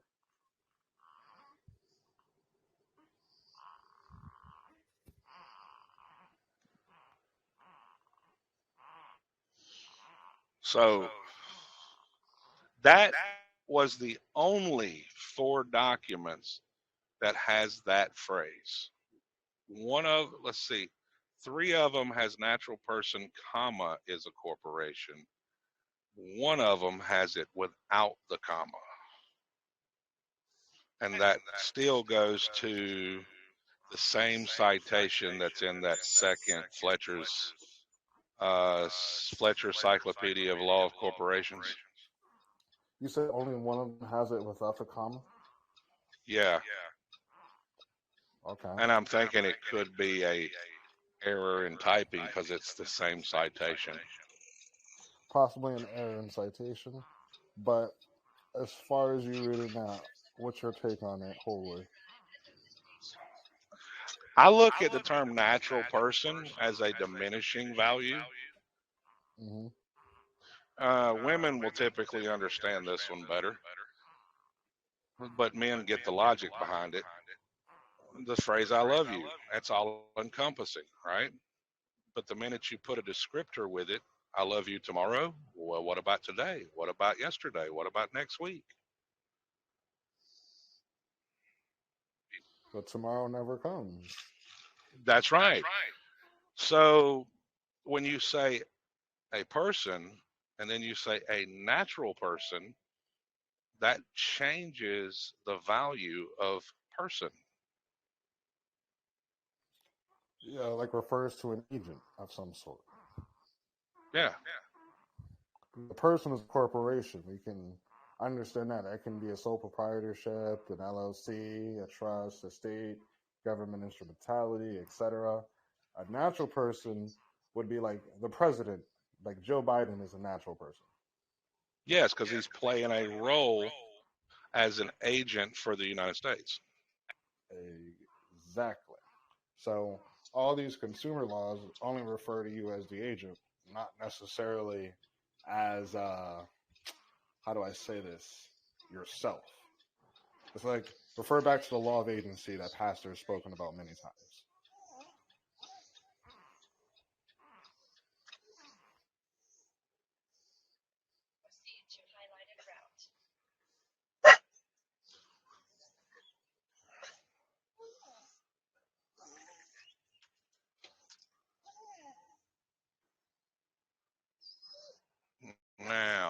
fee.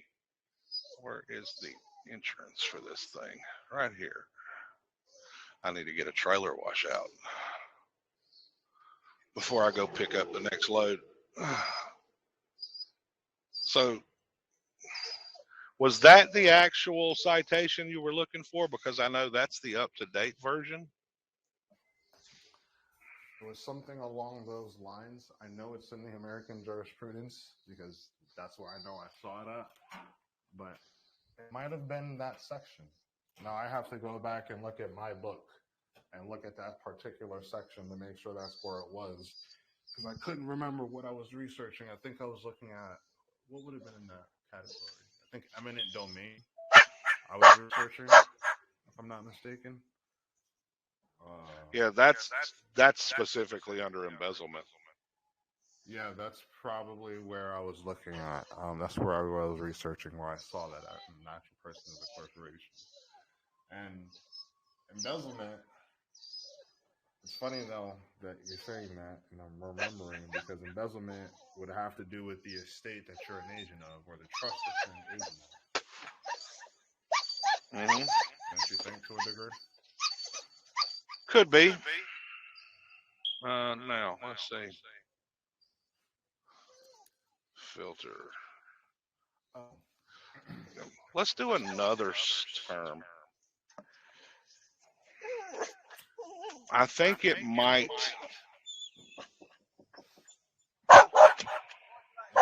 Trailer washout. Another thing that I was researching a few days ago because of taxes is if you go to your Secretary of State's website, and we're talking about being like an agent, like the world is prepaid, we're really talking about like the world is prepaid off of security.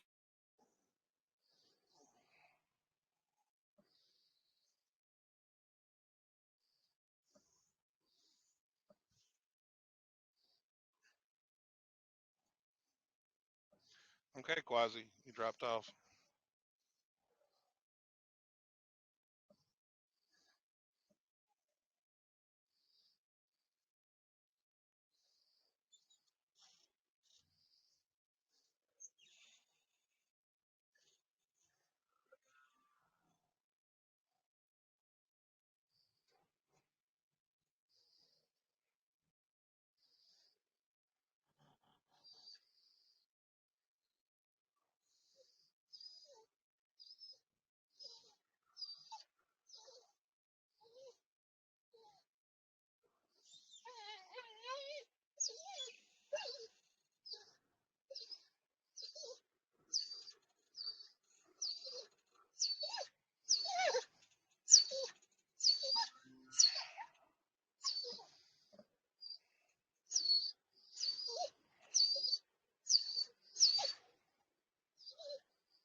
Hello? Yeah, there you are. Okay, there we go. So I forgot where I left off at, but this is pretty much a little hint to people as to how some Secretary of State's website. Actually, let me post this in the group. Do you guys?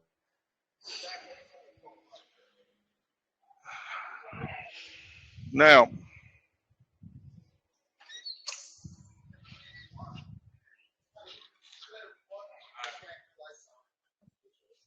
I had another thought, Quasi.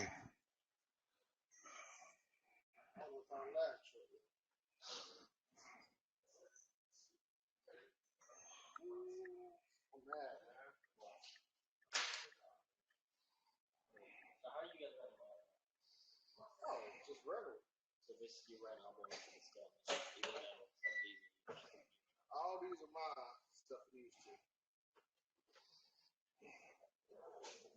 And this is what I did. I paper clipped all the ones.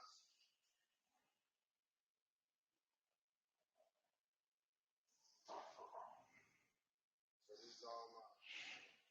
All they want.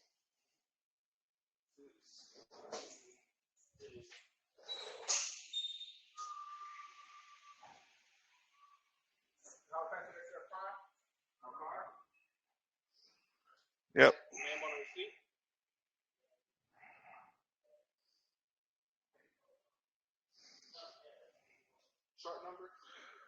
1776.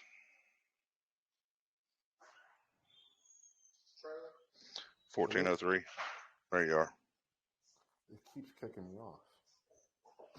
Yeah, that don't make sense. I did a different search term. I did a corporation is a natural person.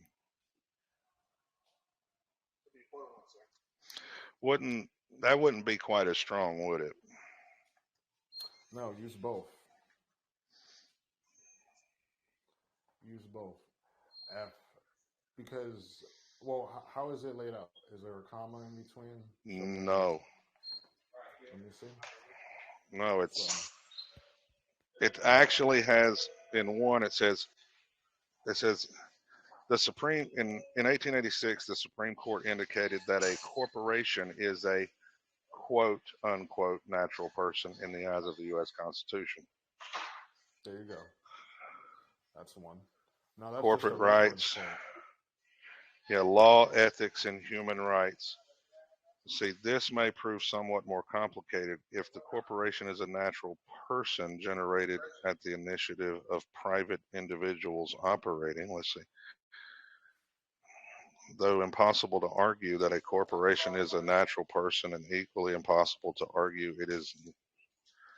Let's see, if I can email all of these, I will do that. Let's see. Just 6 citations. I found what I wanted to put in. I'll put it inside the group. It's a personal credit application. Now, let me go to my email to let you know what you got. If you got a link, don't bother. Gotcha. If you got a zip file, you should be able to open it.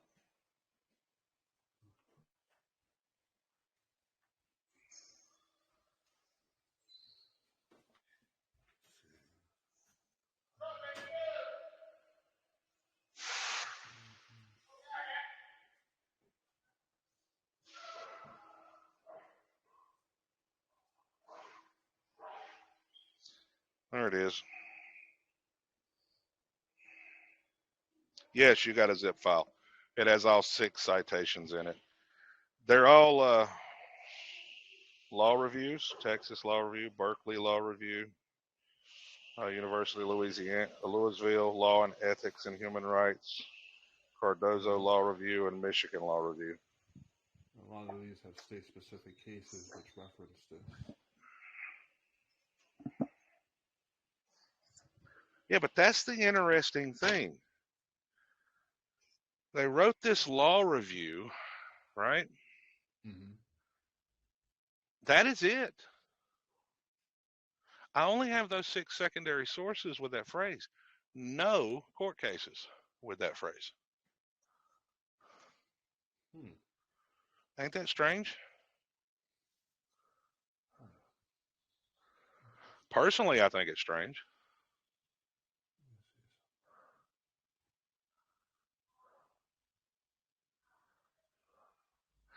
Oh, I wonder if that's the problem.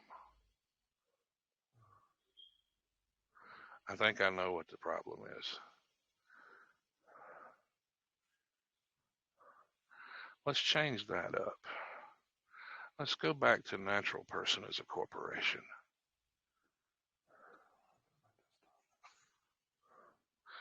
Now, I have 12 court cases. That's what it was, filter. I didn't have all federal and all states. Now I got secondary sources. Let's go back to that. American Jurisprudence, Fletcher Cyclopedia, Strong's North Carolina Index, American Law Reports. Oh.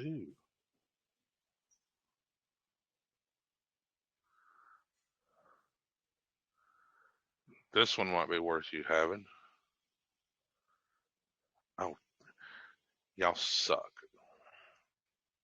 I can't access that. But the reported case for this annotation is People v. Cohen from 1933. So let's see if we got People v. Cohen. Filter. Okay, you know what? This is a good one. Corporation is really just an action performed by a natural person acting on behalf of the corporation. Well, that's another term for an agent.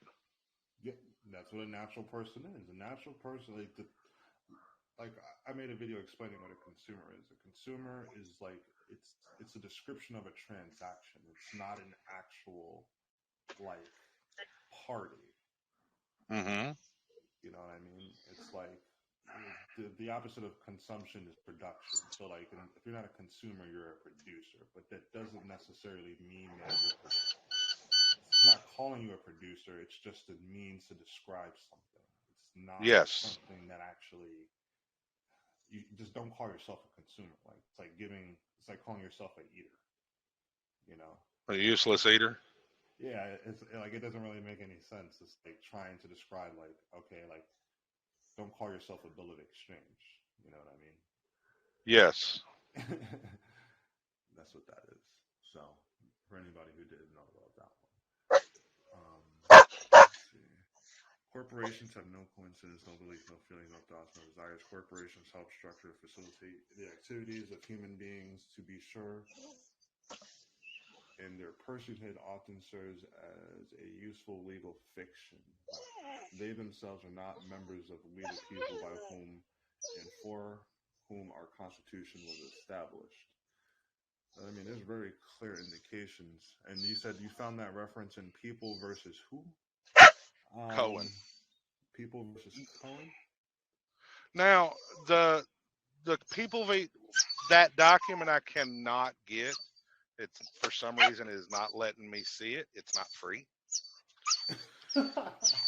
Of course, the only one. Wait, was that the only reference to a case law? No, it was it was ALR. You know what the ALR is, don't you? American Law Report. Okay, yeah. Yeah, it wouldn't let me see that one document, but I Did can it give you a always number? go pull the case. Yes. I was going to ask, did it give you a number for the American Law Report? Or Yes. ALR 485, originally published. That's probably why it's hard to get. 88 ALR 485, originally published in 1934. Jesus Christ.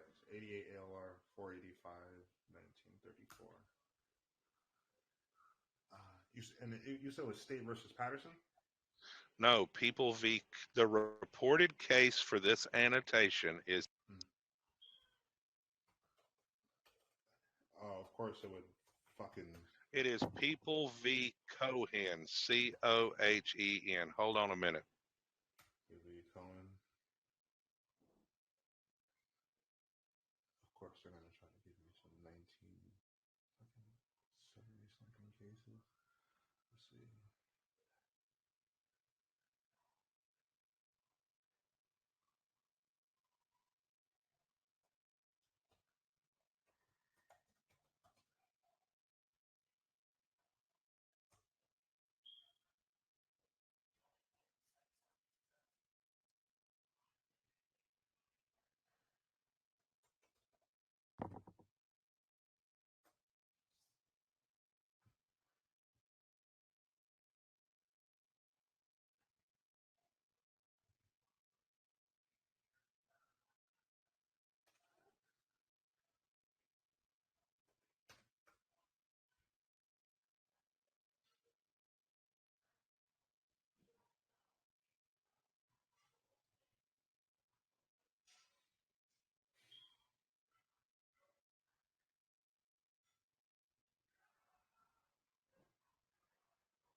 I'm sitting here talking and I didn't even realize I got kicked out. So I found you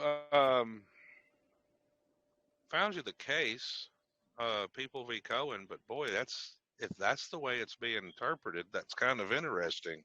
Because the only thing I can see is in an indictment for embezzling, stealing, or concealing property of named association, there should be allegation that association is such person or entity that it could own property under the name.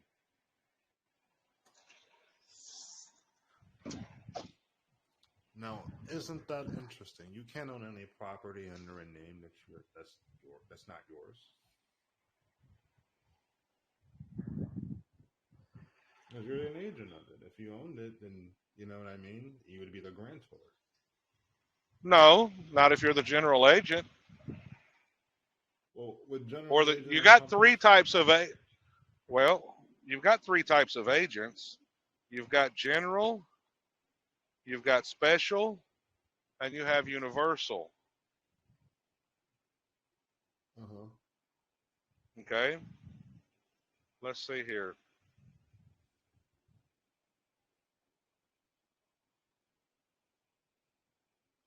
Universal. Here you go, Quasi. Check it out. I'm putting a group.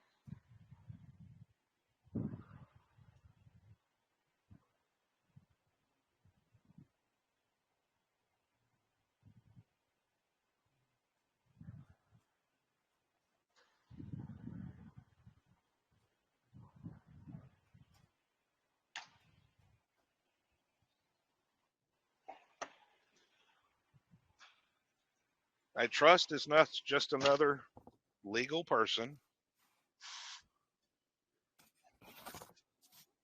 Yep, I'm looking at it. General agent, special agent, universal. Yep.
So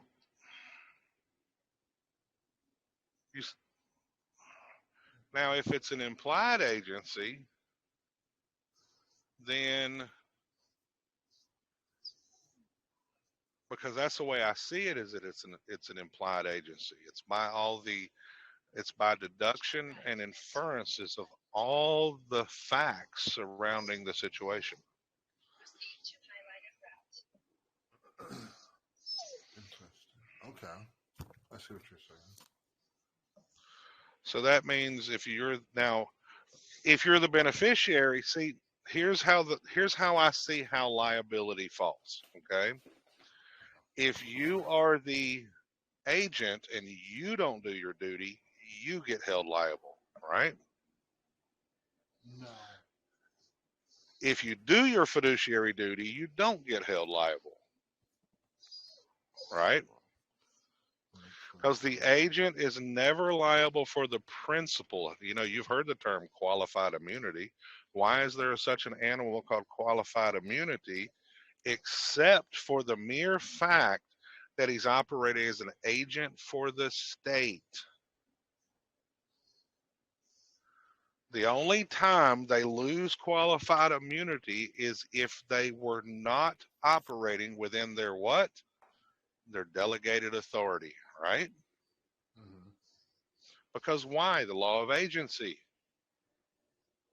It's no different than a trustee. A trustee is an agent for the trust. If the trustee is doing their delegated authority, you can't sue the trustee. Exactly, especially if there's a trust document which lays out the Hold harmless responsibilities. agreement. Yep. Yeah. And that's it. For people who don't know what that is and what that's for, these are for court proceedings, really. These are things for, how do I say this? These aren't things for companies, really. You can give them notice that you're, I guess, protected, but these are to file in the court. So when you're operating within your trust, or if you're operating through trust, you're not held liable. You're insured when you're walking in there. Yes. So when it comes now, if you're the beneficiary, on the other hand, the beneficiary is never liable unless the trustee didn't do their job, right? Mm-hmm.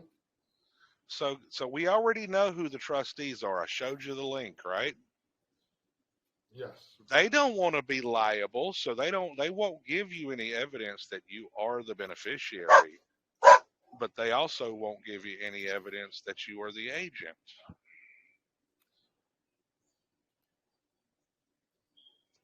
Yeah, because even re-looking at the agency aspect, the general agent pretty much holds, how do I say this?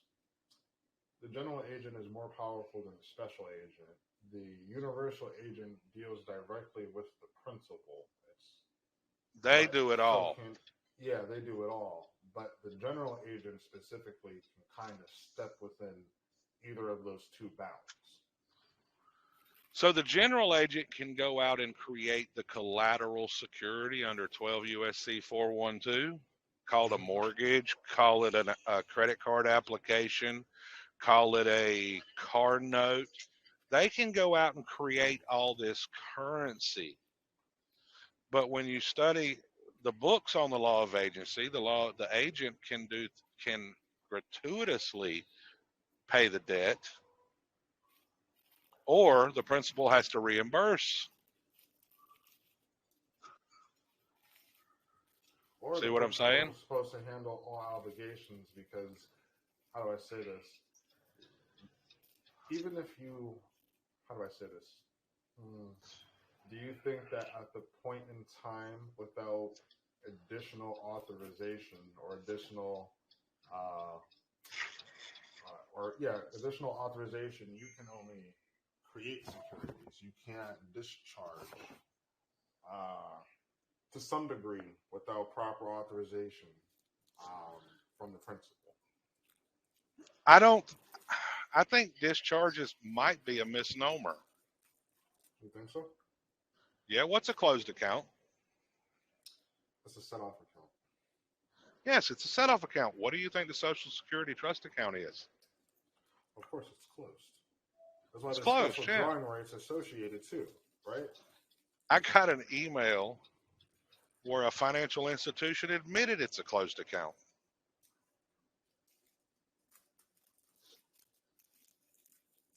Beautiful. And how we got that is a nice little, back in the day when people were trying to use the routing numbers and the social, right? Mm-hmm. Well, some friends of mine, we were all on the phone. Now, I didn't take part, but it was fun listening on the phone. Total amount, $168,000. Okay, one guy's was now.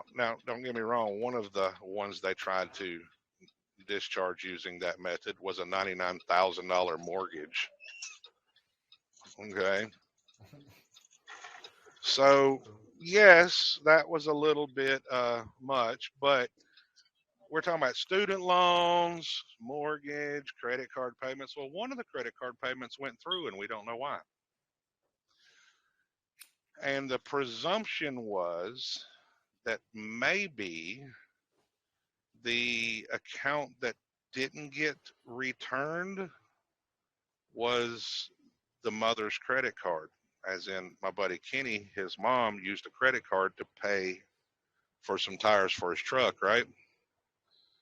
Well, it did not get reversed. So the presumption was at the time that, is it because when he was born, she was the creator of the account, what some people say is the grantor, right?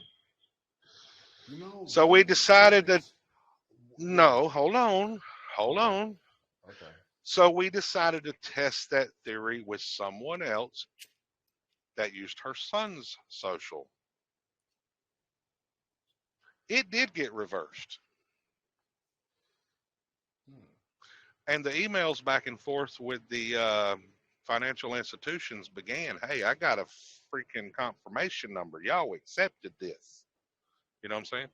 And it was like 4 or 5 emails later, and they finally come back and said, you cannot use a closed account to do this. I said, what about this?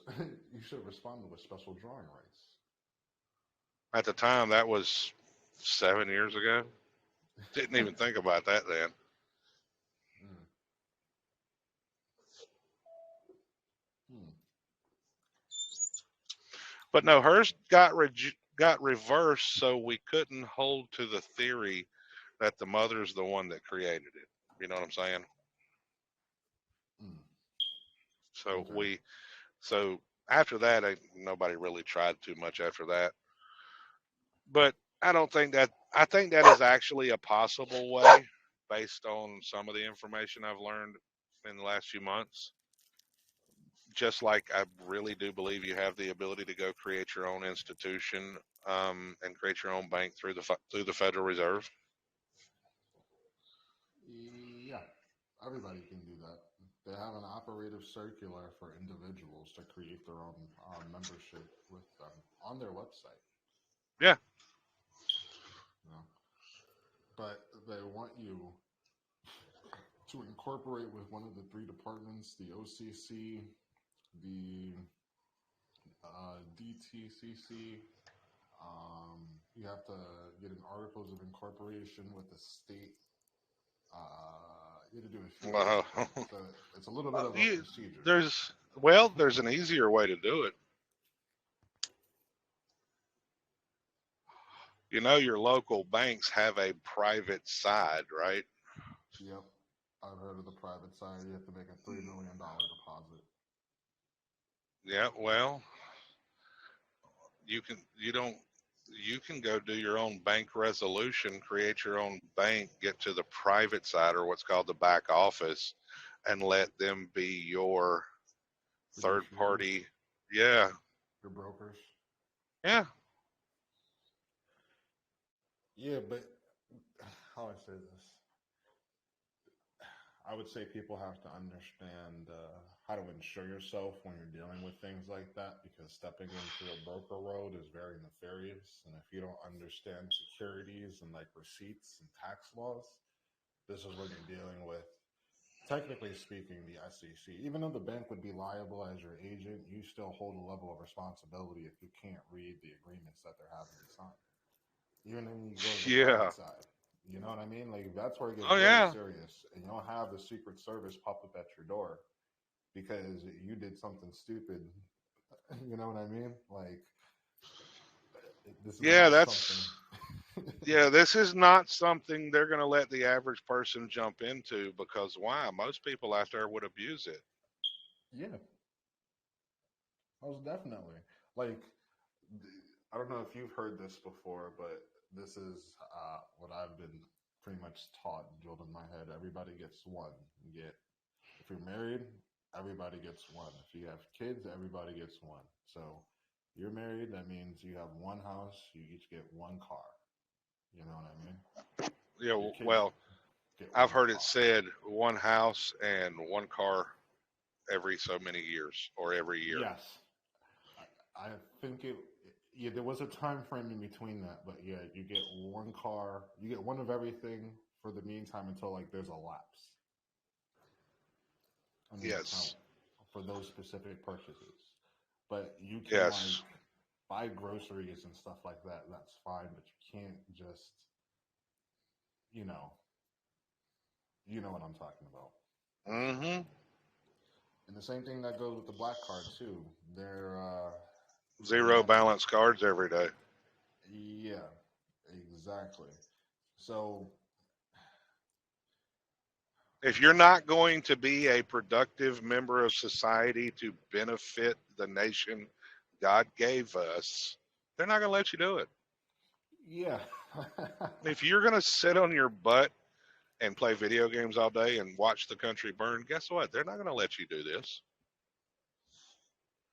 yeah, you're absolutely right. Like if you want to have, you can have sports cars if you know how to discharge the sports cars once every, like, let's say 3 to 7 years or something like that. You know what I mean? Hmm. You can Oh, live yeah. your luxury lifestyle that you want to live. This is what rich people are doing. Like nobody has billions of dollars. They have net worth securities and establishments that have securities worth that much, debt obligations. Do you know Donald Trump is only worth liquid assets $250 million, $250 million. That's it. It's just he's got all these contracts with all these different trusts that use his name. So people look at him as a billionaire. See, the billionaires don't have billions. They have everything tied up in trusts. Do you think that they're just using that one trust and building off of that? Because, like, all these quote unquote rich people are these billionaires. Technically speaking, they're broke. Like, Warren Buffett can get public assistance. You know what I mean? Man, they got their own foundations.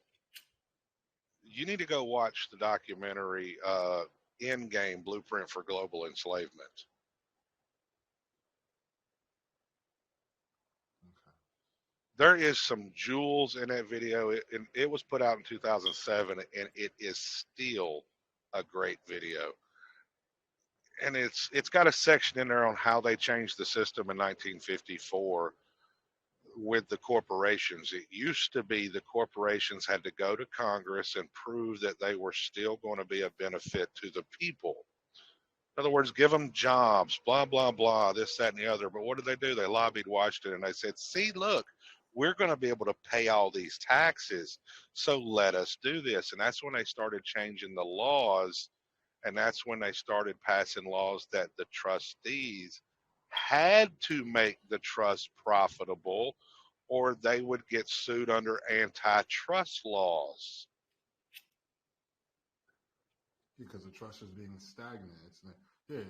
I mean, the entire operation of commerce relies on trustees doing their jobs. Yes. So it's like, what was it? There's a, what code was it? Trying to defeat a tax. It's a felony for trying to defeat or evade any tax. What Yeah, people have tax to, evasion's illegal, tax avoidance is not.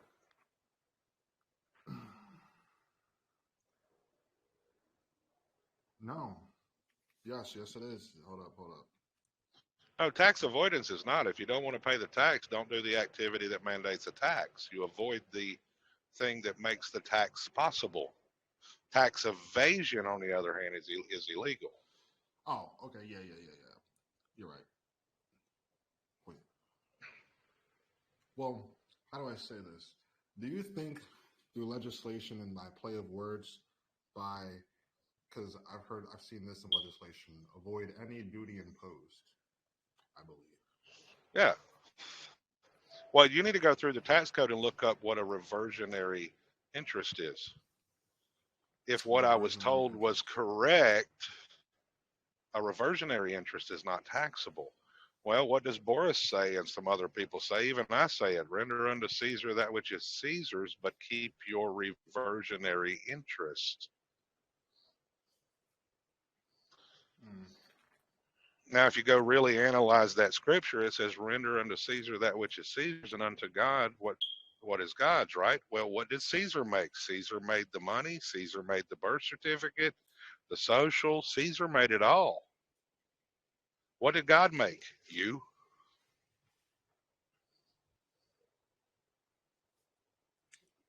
True.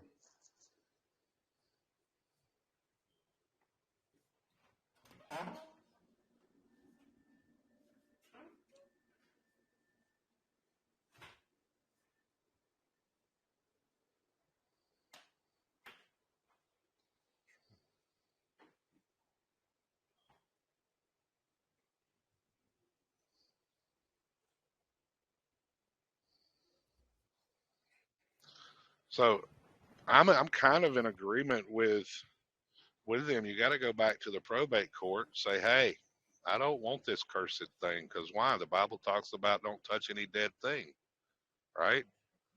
But keep your reversionary interest in it and let them have it. Because the reversionary interest goes back to your necessaries, necessary and proper clause. Because why? We're a bankrupt nation.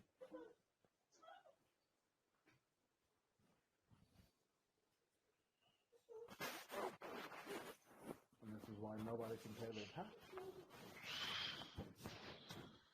I found a code in my home state, no joke, and it was dealing with the drug trade. And it really just blew my mind. All these people going to prison for dealing drugs, they wouldn't be going to jail if they'd have freaking paid their tax.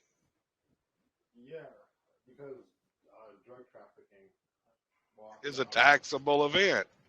Yeah, and it's also a commercial fine. Yeah, it's under 27 CFR 72.11. Yep. And people don't realize that the IRS had laid out specific tax forms to pay your taxes on illegal activity.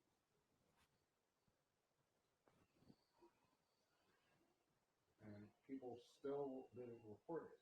So now people have to go to jail for misreporting or not reporting on the taxes. Yeah, but who is the actual taxpayer? Now, see, this falls on the agency, like you said, right? Uh-huh.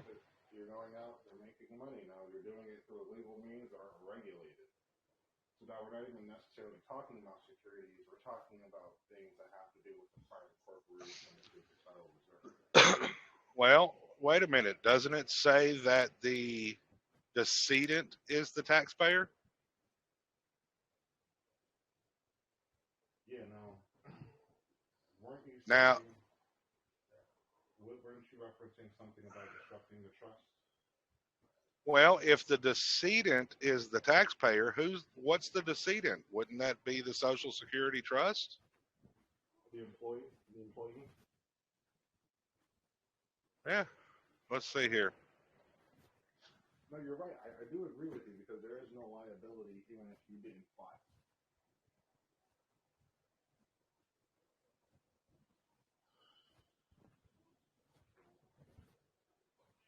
Yeah, filing taxes is merely a contract.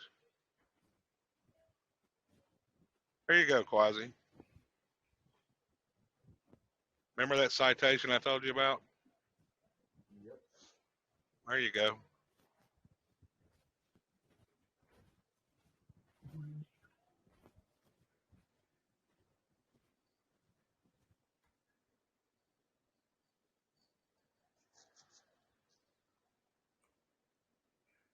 Did you send it to email?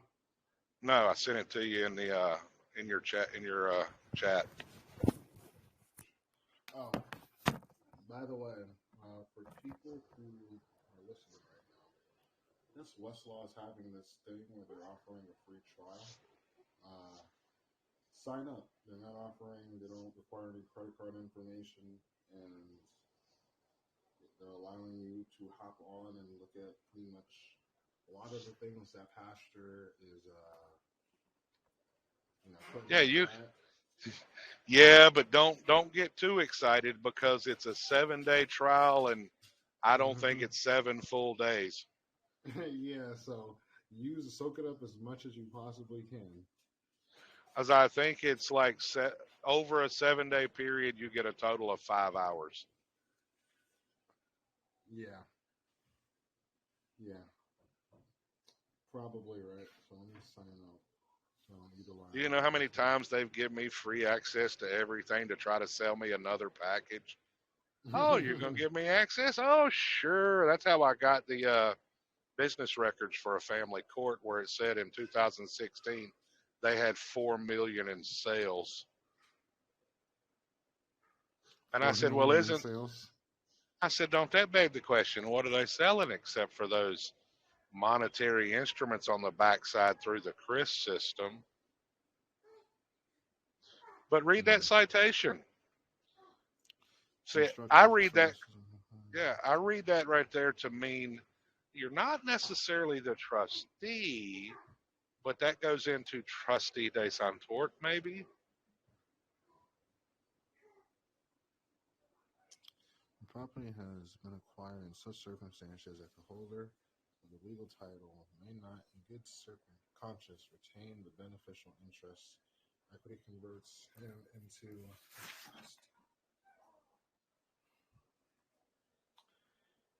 I think you're right. So they're not going all the way and defining what the word trustee means, and I think it means trustee de Santort. You're going in and saying, "Oh, it's mine," when it's not yours. Oh. Well, let's see if we can find a court case. There should be a definition associated with trustee de Santort.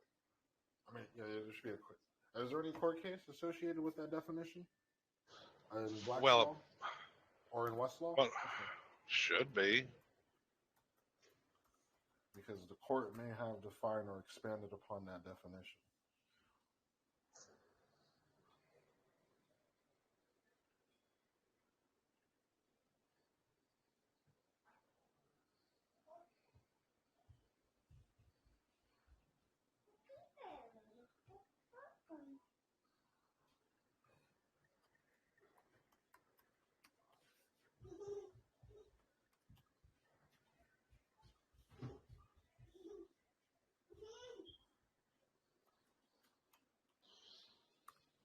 Well, it would help if I typed it right. As soon as I hit search, I said, "Oh crap, I didn't type it right." Let's see, I found a couple. Let's see, 2014.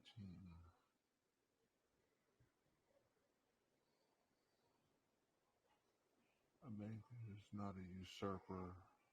The bank is not a usurper, an intermeddler, a trustee de Santort. It has committed no tort. Huh. Yeah, there's 219 cases. You got 219. I got 95. Yeah, I got 219. My question is how many of them are unreported? Right, or on the private side, sealed. You'd be surprised how many unreported court cases there are. Oh, most definitely. I would, because if they got reported, then people could utilize them to their advantage. They have to seal a lot of stuff. Says whether former trustee's daughter acted as trustee de Santort after trustee's death. Let's see.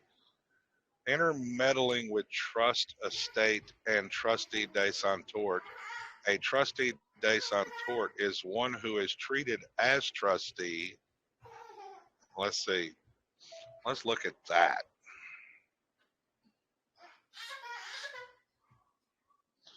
One who is treated as trustee because of his wrongdoing with respect to property over which he exercised authority which he lacked. Ain't that what I've been saying about that trust? See, but that's the question. What authority as general agent could you do that you lack? Well, hold on. What I say isn't that as general agent you lack certain authority. I said as general agent, if you didn't do your fiduciary duty, then you're being treated as trustee de Santort. Ah, okay. So it's only the fiduciary capacity which is lacking, which is the monetary aspect, which makes you fall under the Antitrust Act. It makes you fall under. No. No. In other words, what is the role of an agent? What is the agent's duty? If it's a general agent, he's to go out and do all the business, sign stuff for the trust or the business in which he is acting. But who does he have to report to? The principal. The principal. If you're not reporting to the principal, how can the principal balance the books, pay the bills, take care of the business of the trust? Agreeable. Now, the identifiable principal is the issue. Well, that is the principle because that's what the agent is supposed to do. One of the sole duties of an agent is to notify the principal or forward all notices, all demands, and all processes to the principal. No, I agree with you, but the identity But if of you're the not, principal. yeah, but if you are not forwarding it to the principal, how can the principal take care of the notices, demands, and processes? But as So the agent, now you don't you're know who the stepping. identity is. That's why it doesn't tell you in the code who the identity is. It says to their last known address. Now, oh, I want you to finish because I have a question after that. I'll remember. Well, if you go look in the statutes in the codes, that's what I'm getting at. It tells you to send it to their last known address. And it tells you, depending on the state, it's registered mail or certified mail or your choice.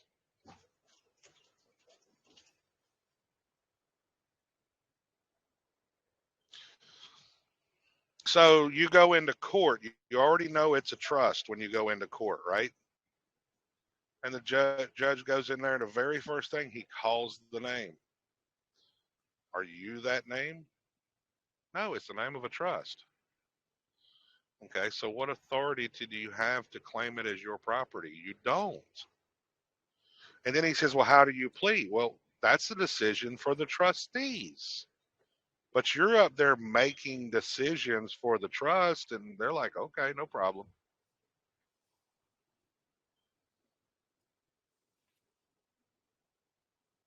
See what I'm saying? Nobody rebuts the presumption. How do I say this? Nobody rebuts the presumption of trust law being enacted in court.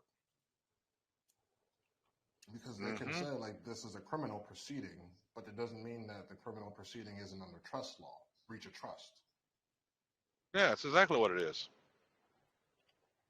The question, but you carry the trust around in your pocket called a social security card all day long. And you go out and do everything, but well, yeah, because the minute you put the name in the social, doesn't that mean it's actually doing business with the trust or becomes property of the trust? Yes, it does. I can let you sign something. That's why your signature is the money. The securities. It's the authorized representative. What you sign? Who are you signing for? You're signing for the principal. Yeah, as the agent, as a general agent, you have that duty. Ain't that what it says? You're absolutely right. Now, do you think that the principal address is the address that's listed on the birth certificate? I think the last known, depending on your situation, I think the last known addresses of the principal, if you were born in a hospital, would be the hospital, the county vital records, and the state vital records. 3 principal offices? 3 principal offices. Do you think that any of those would be subsidiaries of one another? Or do you think that they're all individual with their capacity? I think that's a debatable question. Because why? If you go by operation of law, once the infant was abandoned, okay, does that, by operation of law, does that mean it becomes property of the hospital? Yeah, a custodian, which would possibly be the registrar. Yep. And then they can't keep it, so what do? They get paid by the federal government to transfer it. So then they become the transferee to the state. Now, the reasons why they do that is because they're licensed by the state. And a license is a permission to do something that's illegal, right? So the minute you're licensed with the state, you're a franchise of the state. That's why in California they call it the Franchise Tax Board. Oh, man.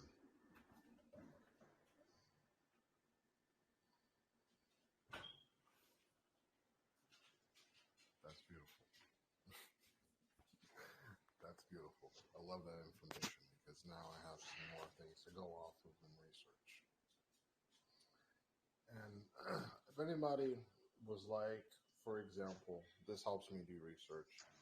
If anybody like hears like certain terminology or certain departments, like the franchise tax board in like certain states, some states don't call those departments that. So try to figure out the, like, for example, with Pastor State, if they have a franchise tax board, look at the duties and responsibilities and find out if your state has a department that does something similar.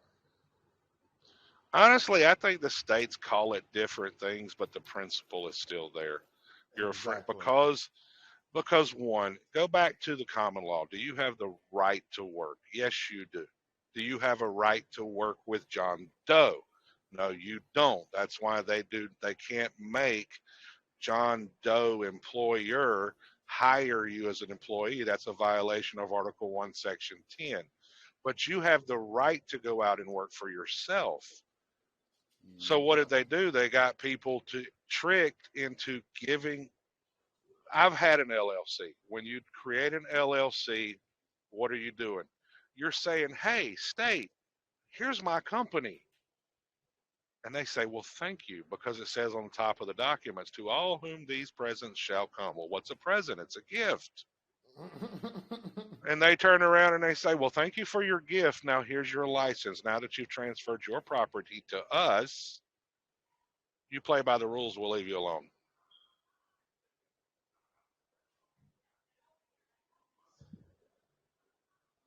So they give you this document called a business license. Now, you know what? No, see, now I have to ask you this question. You're talking about the law of agency and the trust. Is the trust licensed to do business? It can be. It depends No. on how it's set up. That's a very definitive question based on legislation, because unless it's a statutory trust or a state, it's illegally operating. No, they actually do recognize private unincorporated business trusts. But that also has to be filed and recorded or Nope. registered. Nope. You don't have to register it. Or recorded. No, you don't. Only if it's a statutory trust. Now, that's where we get into other types of businesses that trespass on their rights. Say, if you're going to open up a restaurant, yes, they have a right under public health doctrine to regulate a restaurant. And this is why it's actually better to operate a trust, put all the property in trust, and lease it to an LLC.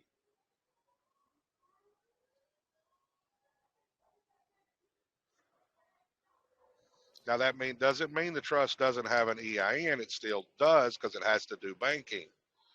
But if there's no distribution, there's no tax. In other words, if they say the profits at the end of the year of the trust is part of the corpus of the trust to reinvest into the business, then there's no tax. But yes, it's one of the original terms was called a Massachusetts trust.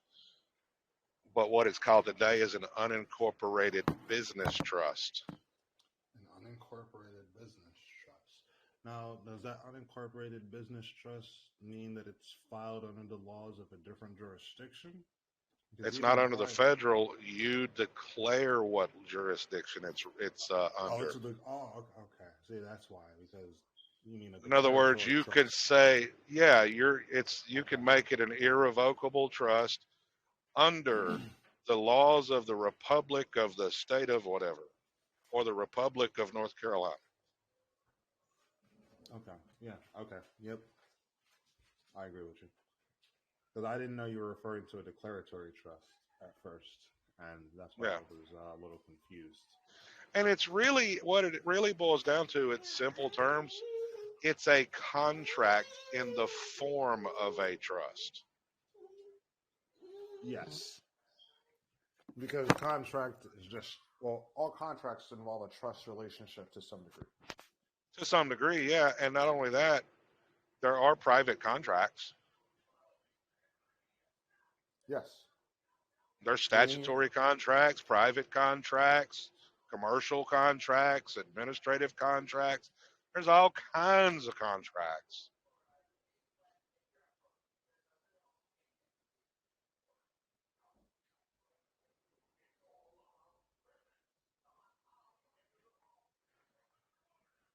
You're absolutely right. And since we're talking about contracts, I remember I put a link inside of the group, and I wanted to touch on that because there's a little bit of a hint. Now, Let's I'm gonna see. send you. I put Okay, a I credit see it. application in there from BMW. So if you go down to the second page, right, and you look at the bottom, it says the information in this application is true and correct to the best of my knowledge. I authorize BMW Financial Services, a group that includes BMW Financial NA, LLC, BMW Bank of North America Financial Services Vehicle Trust, and Dealer, to request information from me and to make whatever inquiries you consider necessary and appropriate, including request a consumer report from consumer reporting agencies. Blah, blah, blah, blah, blah. You can read the rest. And then it has a notice at the bottom. It says, notice to applicants. By signing below, applicants authorize submission of this consumer credit application to BMW Financial. And then it shows an Ohio address. Now, within doing research, and we're talking about specifically securities and everything being taxes, and this is a little bit of consumer law too. When you go to the Secretary of State's website, right, and you look up these corporations to see if they're even registered to do business, to see who your security is being transferred over to, right? Hmm. Take a look at that link that I sent you for the Connecticut business filings. Yeah. All right, go over to the second page. Scroll to the bottom, right? And then it's the second corporation, BMW Bank of North America Incorporated. Click on that. And let me know when you Okay. have it Let's pulled up. see. Now, look at the mailing address for that corporation. Westwood, New Jersey. Principal Attention, details. attention what? Let's see. Attention tax department. So it's funny because if you look at the rest of, because if you're doing this application, right, and you're doing financing, okay, Hmm. and I'll give you a quick synopsis. The other the other three companies, let's see, let me pull them up really quickly so I can list them off properly. The other two companies, or the other three companies, which are BMW Financial Services, NA LLC, Financial Services Vehicle and Trust, and Dealer. BMW Financial Services LLC and Financial Service Vehicle and Trust, those are leasers. You're not leasing the vehicle, so there's no reason for them to submit your application to those corporations because you're not You leasing know. anything from You know why it's the tax department? them.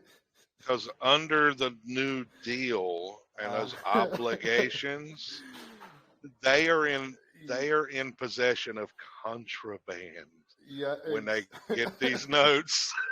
hey, that's the whole point. That's exactly why I thought that you would have a laugh at this because when I got the application, and this is for everybody who's in the consumer laws again, these are all tax obligations. So when people were talking about, yeah, you can purchase things with 1099s and things like that, it's true, but you got to realize what departments you're dealing with. Like this is if people have heard me talk before, I've talked about SEC trust indentures, and Yeah.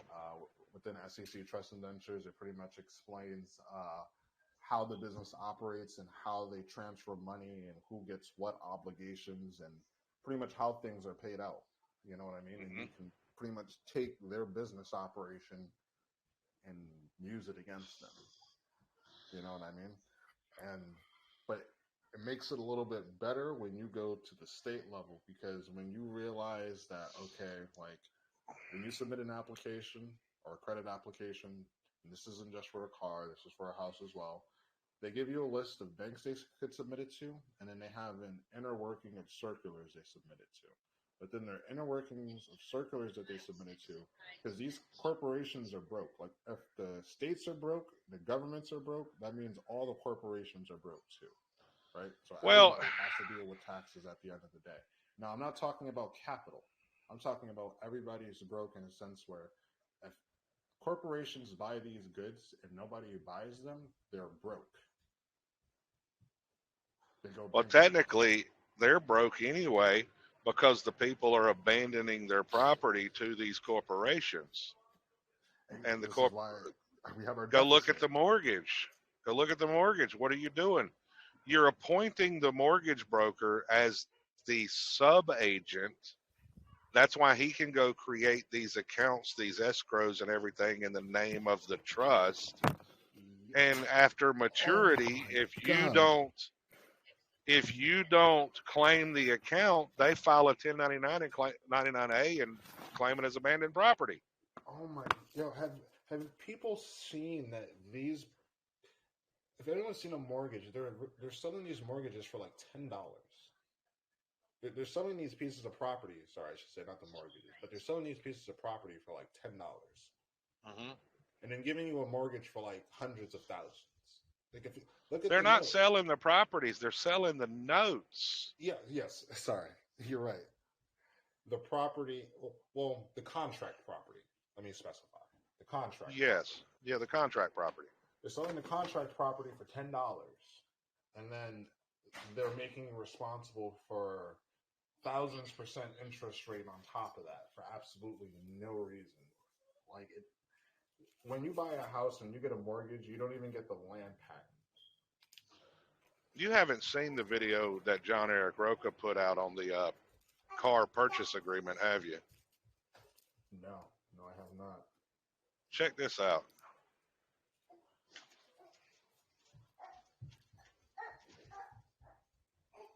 What is the name of the video?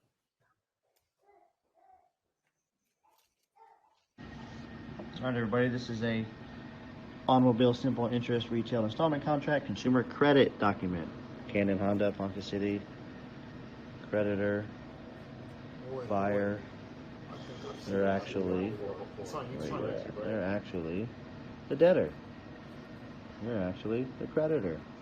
2019 Honda Civic Sedan Sport, blah, blah, blah, blah, blah. 60 months, so it's a security instrument. UCC Chapter 8.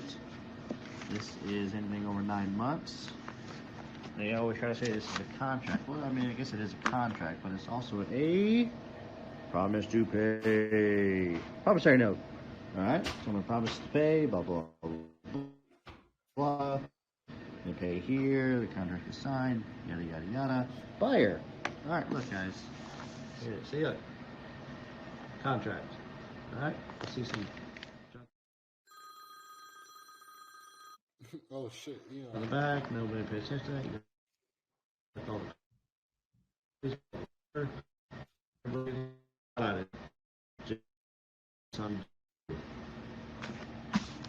read it.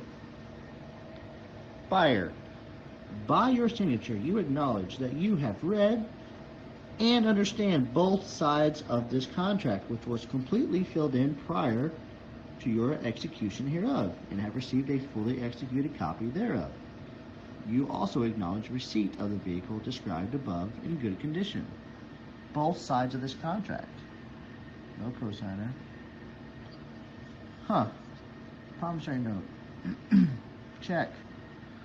This is a big giant check. What do you do on checks? You endorse them.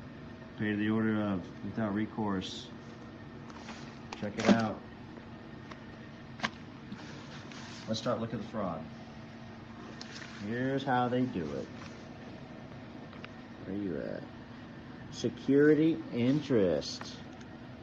Buyer grants to seller a security interest in the vehicle and any accessories, equipment, and replacement parts installed in the vehicle. This security interest secures the payment and performance of all obligations of buyer under this contract. You're giving them the right to trade your property on the market. They have an interest. You give it to them by signing. I'm going to X that out. I'm going to write rejected on the security interest. Notice how they repossess your vehicle with all these crazy tactics. Come in the middle of the night, break your property, threaten you, do whatever they want. They can't do that. They have to follow the law. Or do they? Let's look at repossession. Look what you're signing, people. Read what you're signing. Don't just sign stuff. Buyer hereby irrevocably consents to any act not prohibited by law by the seller or its agents in entering upon any premises for the purpose of either inspecting the vehicle or taking possession of the vehicle and after an event of default without notice or demand or legal process. They're just telling you, they can do whatever they want outside of the scope of law because you signed a contract. You agreed to all this. So you give them security interest in the vehicle, in the real property. You let them repossess it in any means they want because you agree to it. And this section over here is very important. You're supposed to ignore stuff without recourse. What does this say? Without recourse. This is for them. There's the space right here. They're going to stamp it. They're going to do pay to the order of. The dealership. The bank has nothing to do with this. Look what it says. Assignee is American Honda Finance Corporation, doing business as Honda Financial Services. This is one of the biggest parts of this contract. Seller hereby sells, assigns, and transfers to the assignee named below its entire right, title, and interest in this contract. Any security, therefore, and any guarantee, subject to the endorsement below and subject to any written agreement that is in effect between the seller and assignee. Guys, the dealership makes a promissory note.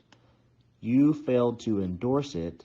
They endorse it to themselves, and they sell it to the finance company. The finance company does not fund the loan. They do not give you a loan. There is no loan. This is an asset worth whatever the value of the so-called loan is. The finance company simply buys this security document and they trade it on the market. They put a CUSIP on it. They trade it. Your monthly payment to the dealership or to Honda, whatever, now is cash flow for all their investors in their mortgage-backed securities on the market. And you give them all the rights to do it because you don't read your paperwork. All warranties are made to induce the assignee to purchase this contract.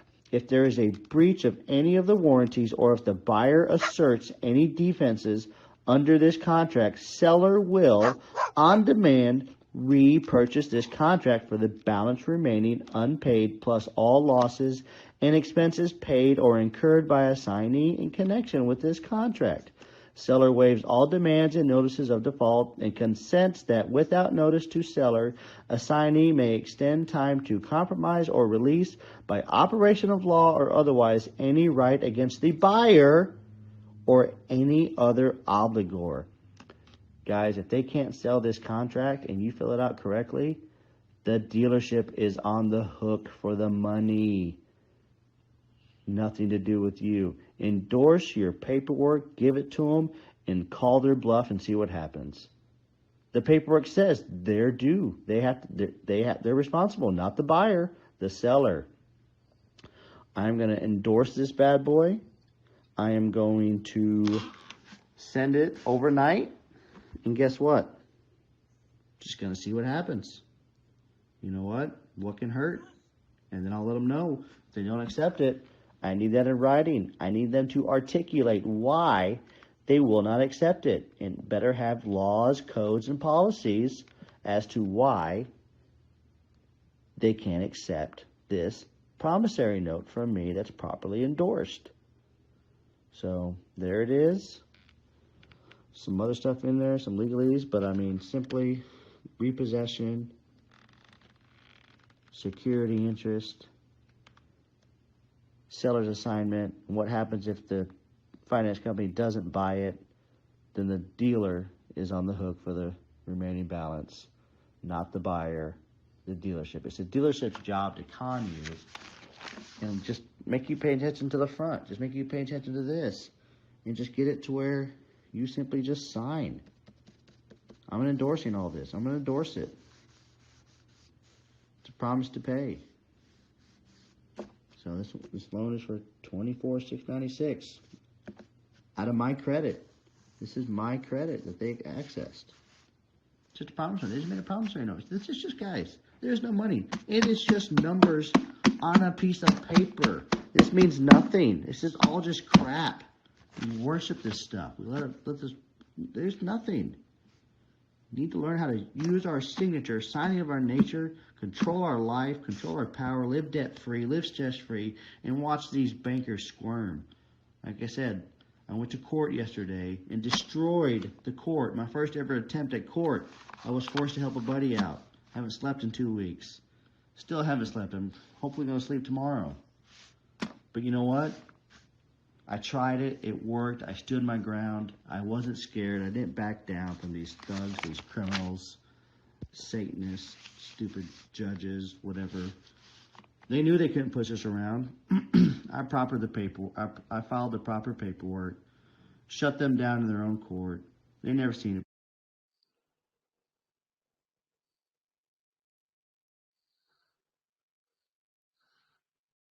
So I know, Quasi, you understood all of that.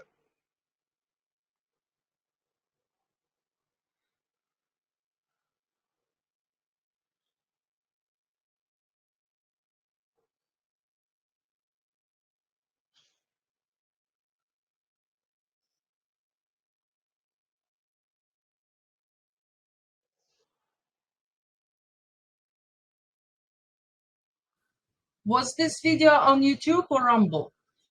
No, it's on YouTube. I was wondering how he endorsed that paperwork. He said at the beginning, pay to the order of. Right where the signature is? On the signature line? No. On the back where he showed where the endorsement goes. I saw that for sellers. And he endorsed to their company, Honda, right? I think so. I know he X'd out the sections he X'd out and he overnighted it to Honda, and Honda called him on the phone and said, "Did you do this?" "Yes, I did." "We can't do business with you." Click, and hung up on him. How about the car? He didn't get the car. He sued him for $240,000.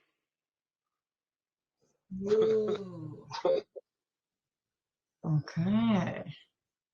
He actually sued Ford Motor Company over his first truck, and they settled out of court. He went 2 years later to get a second truck, and they ended up stealing that truck off of him.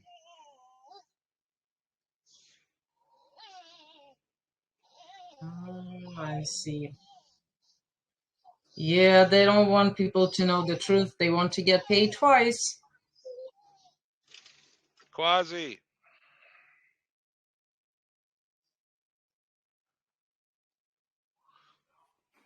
Yep. Did you hear all that on that video? Yes, I did. I seen it all. I heard it all. He actually either has or had a lawsuit against Honda for $240,000. Against Honda? Yeah, because that's who he was buying the car through, was Honda. Oh, I thought it was just like some, local mom and pop dealership that might have dealt with Honda Financial or something like that. Nope. Did he ever win the lawsuit or no? I don't know about that Honda, but he did beat Ford. Ford settled out of court. Ford settled out of court? Yeah, Ford for his pickup truck, they settled out of court. And then in 2019, he went and got him another truck from Ford, did the same thing, took the truck home, put it in his business, closed the doors, went home. They come back later, broke into the place, took the truck back, and kept the note. And the reason they got away with it is because he had no video surveillance He had no video surveillance. to prove they took it. He didn't know who took it, so he couldn't prove who took it.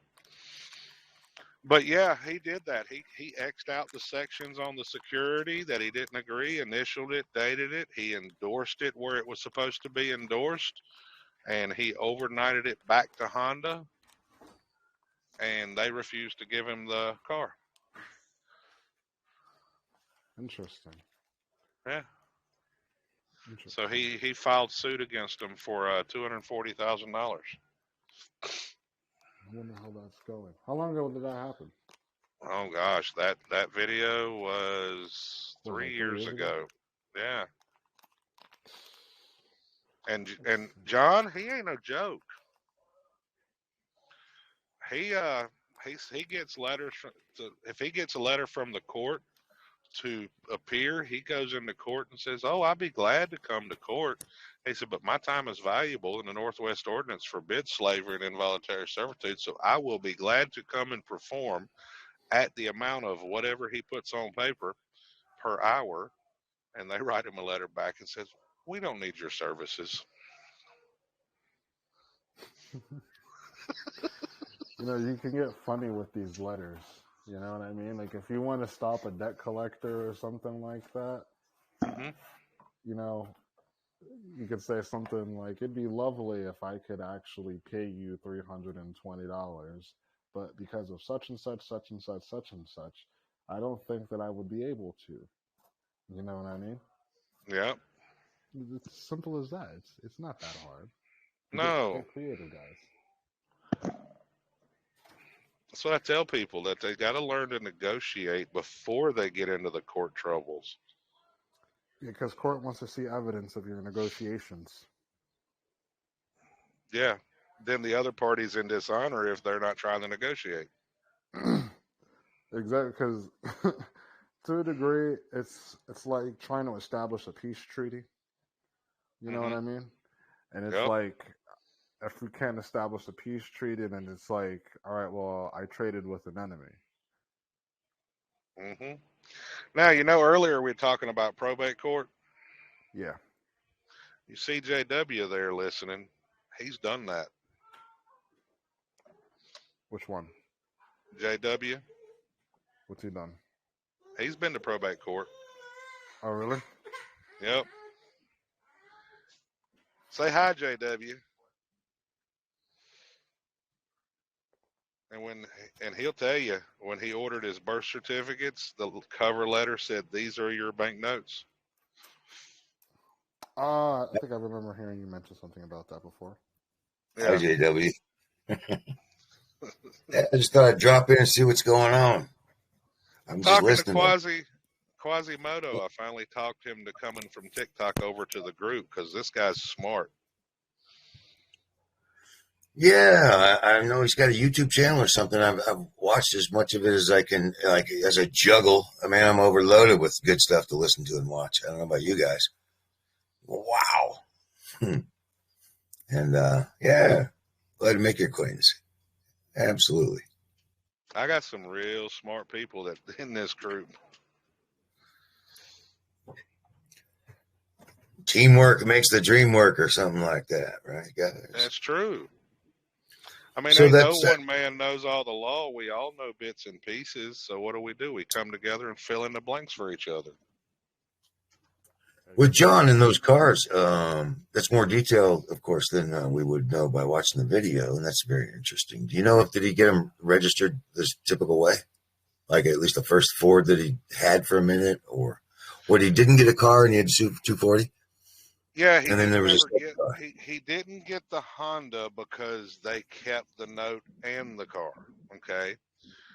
His Ford, he did get that settled with Ford, the first one.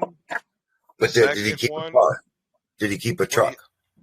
Oh yeah, the first truck, yeah, he kept that. Okay, He's got his own car. Good. He's got private plates on it.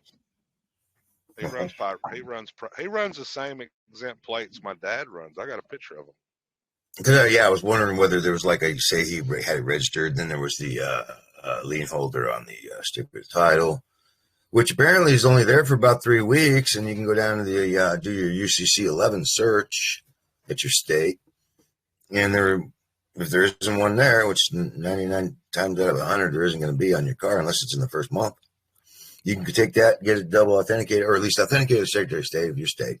Take it down to the DMV and say, remove that lien holder. Now they shouldn't be, coming to try to repo because they got no title to it. And I was also wondering, the one that he didn't have video surveillance, did he report that truck stolen? Yes, he did. Good. Huh. But even though he knew who took it, but he couldn't prove it, so the cops couldn't do nothing. Eric. Well, stolen is stolen, though, right? Yep, that's right. Hey, guys. Hey, Eric. Now, Quasi, I wanted you to meet Eric the other day when you come on, but Eric was in a bad snowstorm, so he didn't get to stay on. Yeah. Eric, he's our resident equity expert. I wouldn't go that far, but I got my feet in it. That's for sure. Who's Quasimodo? Quasi, you there? I'm right here. Nice. Yeah. Quasi, I met him on TikTok, a year or so ago. Okay, good. It took me, and he puts out a lot of great information, a lot on TikTok. He reads like we do. Cool. I don't know if I'm on TikTok or not. Yeah, I'll have to look. I know I'm on a couple of those weird ones that I don't use very often, but I'll have to check that out. Quasi, do you have a link or something that you can send me? Yeah, I got you. Hey, thanks, brother. And Eric, you'll have to explain to him, because I brought more information to Quasi about territorial jurisdiction and what we've been looking at on that. Yeah, so here's my biggest beef, and this is why Lex Mercatola didn't do the cut for me in the beginning, is because I'm like, okay, so you challenge jurisdiction, okay?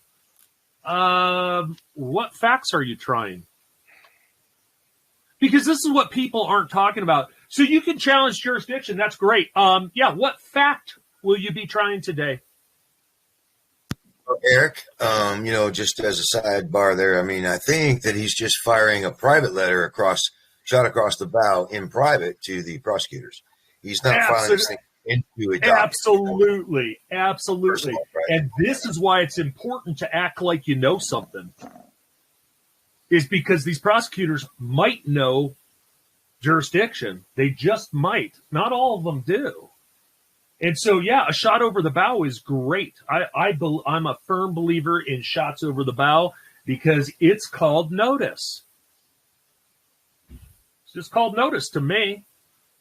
And so the reality is the fact to be tried is where? The fact to be tried is the element of where. Well, first of all, we need to know where. Give me an XYZ at T. Give me a coordinates. Give me the meets and bounds. Second of all, we also need a prerequisite filing from the state where they may have reserved some rights, right? Because that's where the reservation of rights are in the requisite filing. And then you have the acceptance filing by the Congress that accepted the requisite filing of the state with its reservations. And so these are all elemental things that you can challenge elements of this. Well, okay, what we did, and we're hopefully going to be in front of the Supreme Court soon, because this case that I've been involved in, it's been for several years, at least 2 years now. It's a divorce case that we challenge jurisdiction. But when we challenge jurisdiction, meaning me and one other friend that spent all this work on jurisdiction. We spent 5 years studying all the case law, and we determined that we could challenge jurisdiction by requesting the requisite filing, by requesting the paperwork that was explicit in the legislation when jurisdiction was given. it was given in a method called ceding. Jurisdiction is ceded like land. It's ceded to land. And so when you challenge jurisdiction, sure, that's just a carte blanche. Hey, I challenge jurisdiction. Okay, excellent, excellent. What fact will you be trying today? And this is where Lex couldn't fill in the blanks. He didn't know what I was talking about. Is because once you get past the shot over the bow and they say, okay, yeah, let's war. Well, now what? Well, what if they call you out and be like, okay, let's challenge the jurisdiction? Because if you're not...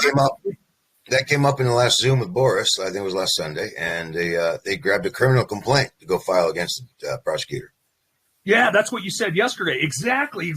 And so just these carte blanche, shot over the bows, they work on some people, but when you can be explicit in nature, and here's our explicit in nature, where the ticket was issued, where, XYZ at T, we need to know, was that land ceded? Was the jurisdiction, okay? Then we need to go where the officer is. Was he there? Was he ceded that jurisdiction to that point? And then we also have to go to where the crime supposedly happened, not where you were ticketed. So there are three different places where you were ticketed. Okay, that's one XYZ at T. Where the crime took place or alleged crime took place, that's another one. The next one is the police station. The next one is the courthouse. So all these things you can attack where? Okay, fine. If the courthouse is that's where you're doing business for the business of government, excellent. Show me the jurisdiction that was ceded to that land at the courthouse. Show me that it was ceded to you at the place of delivery of the ticket. And usually that's the only one you can't beat. And the reason why is because they have already reserved the right to serve both criminal and civil services. And that's pretty much what I learned is that's the only thing that they can do to you is serve you. That's it. That's all the jurisdiction they have right now is only to serve you. They serve you and not try you. Yeah, they don't have the jurisdiction to try you. They just have jurisdiction to serve you right now. That's it. That's all they have because that's the only thing that was reserved was the service. But that gets me into the thought that they don't have jurisdiction at all. And so that's what sent me down the road of, okay, because I went down to my, wheelhouse. I'm like, okay, I know a lot about the post office. I grew up in post office. I grew up with, several different postmasters in my family and close friends. I'm going to start at the post office. And I started looking into it. And this is where I discovered in Colorado, we only have 3 post offices that have been ceded jurisdiction. And then I'm like, okay, I want courthouses. Then I look in Colorado Revised Statute, and there's 1 courthouse that has jurisdiction. 1 in Colorado ceded. These are the keys that are going to break apart because when you get some bolstering like, oh, I challenge jurisdiction, okay, yeah, well, what's the fact you're going to try? Because that's the next thing in the prosecutor's mind, like, I wonder what fact this guy's going to try. And if you don't know, they're going to start walking over you. And that's why I just don't believe that a shot over the bow, a secret letter, it has force and effect unless it is explicit in nature of a possible fact to be tried. That's it. And there's so many different facts to be tried because the jurisdiction was attached to land. So start breaking down the land. And when jurisdiction is ceded, it also has to be ceded for a purpose. An example is when jurisdiction is ceded to a hospital, it is for the purpose of hospital. If the hospital closes down because they were sued and did bad work and someone sued them, took money, and they had to rent out the property to a construction company that used the hospital, no jurisdiction anymore. It's called retrocession, retroceding. It retrocedes back. if the land use stops. Now, why this is important is, what if Pennsylvania has permission by the Queen to do business of Commonwealth?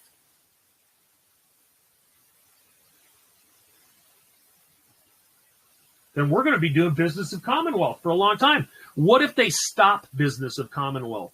Where will that land go to? Because right now you think it's yours because of the use. What happens when you stop using it that way?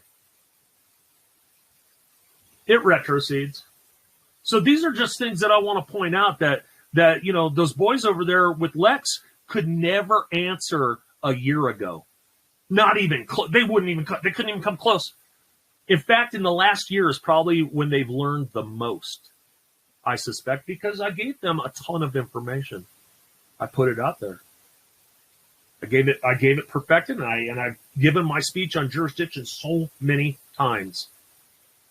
And so when I'm looking at their camp, I'm looking at a lot of people just, surrounded by a lot of data, and they don't know how to use it.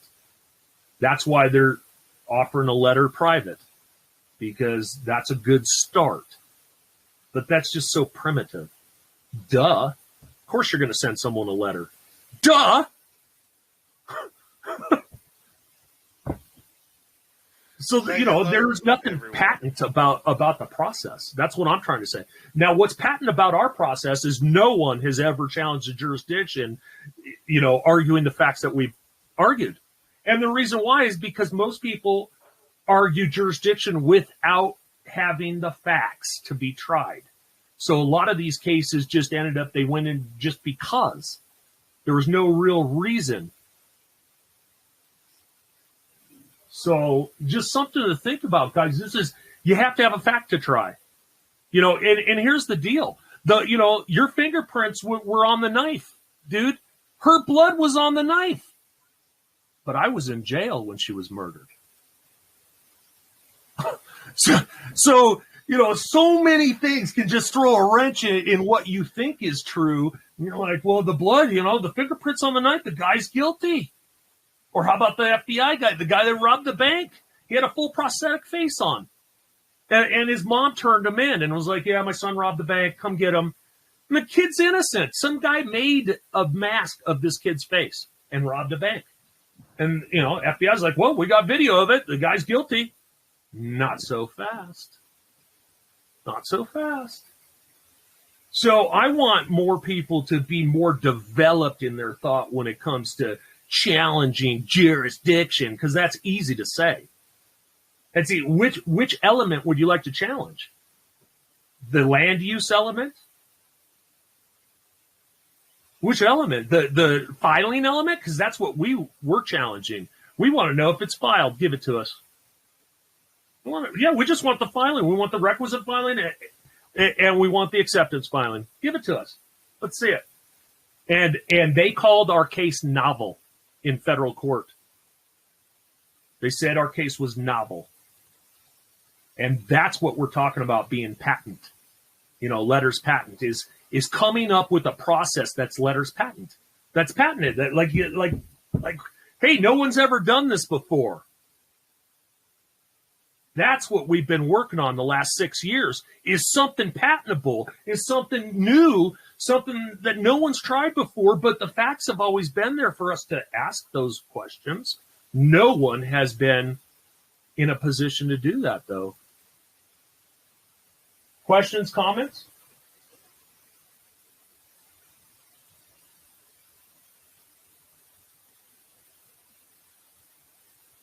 Yes.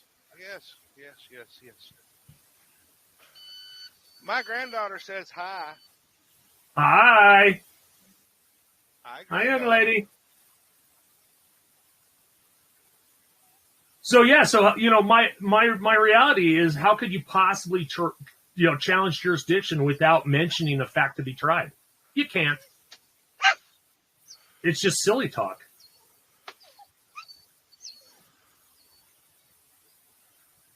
Can the fact be that you did not stop at red light or stop sign? What kind of facts should be in order to be tried? I don't understand. Who didn't stop? Was anyone hurt?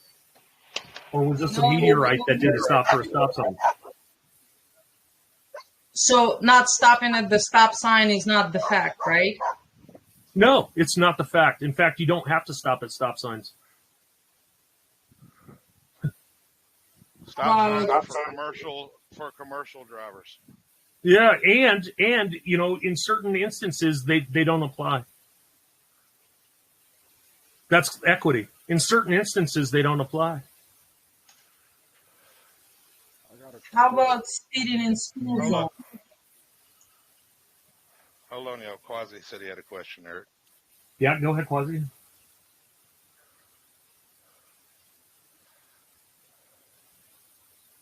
Speeding in a school zone, again, you know, it's all these elements that you have to put together and map out what exactly happened.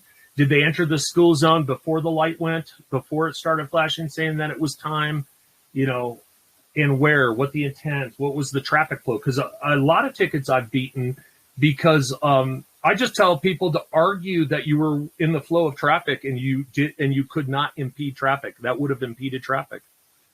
Period. I've gotten off of several tickets just because it would have impeded traffic if I would have done that. If I would have stayed legal within the boundaries of legal, which I couldn't because I needed something more, equity. They can't make you break a law. No. So, Quasi, you got a question? Yeah, I do have a question. As far as challenging the jurisdiction. I don't know why I can't hear Quasi. Can you hear me? Hello? Yeah, there you are. All right. So as far as challenging jurisdiction on the filing for territorial secession, if I'm understanding that correctly? Well, that's explicit when on territorial jurisdiction. You can challenge several different jurisdictions. And that's the next question is why territorial?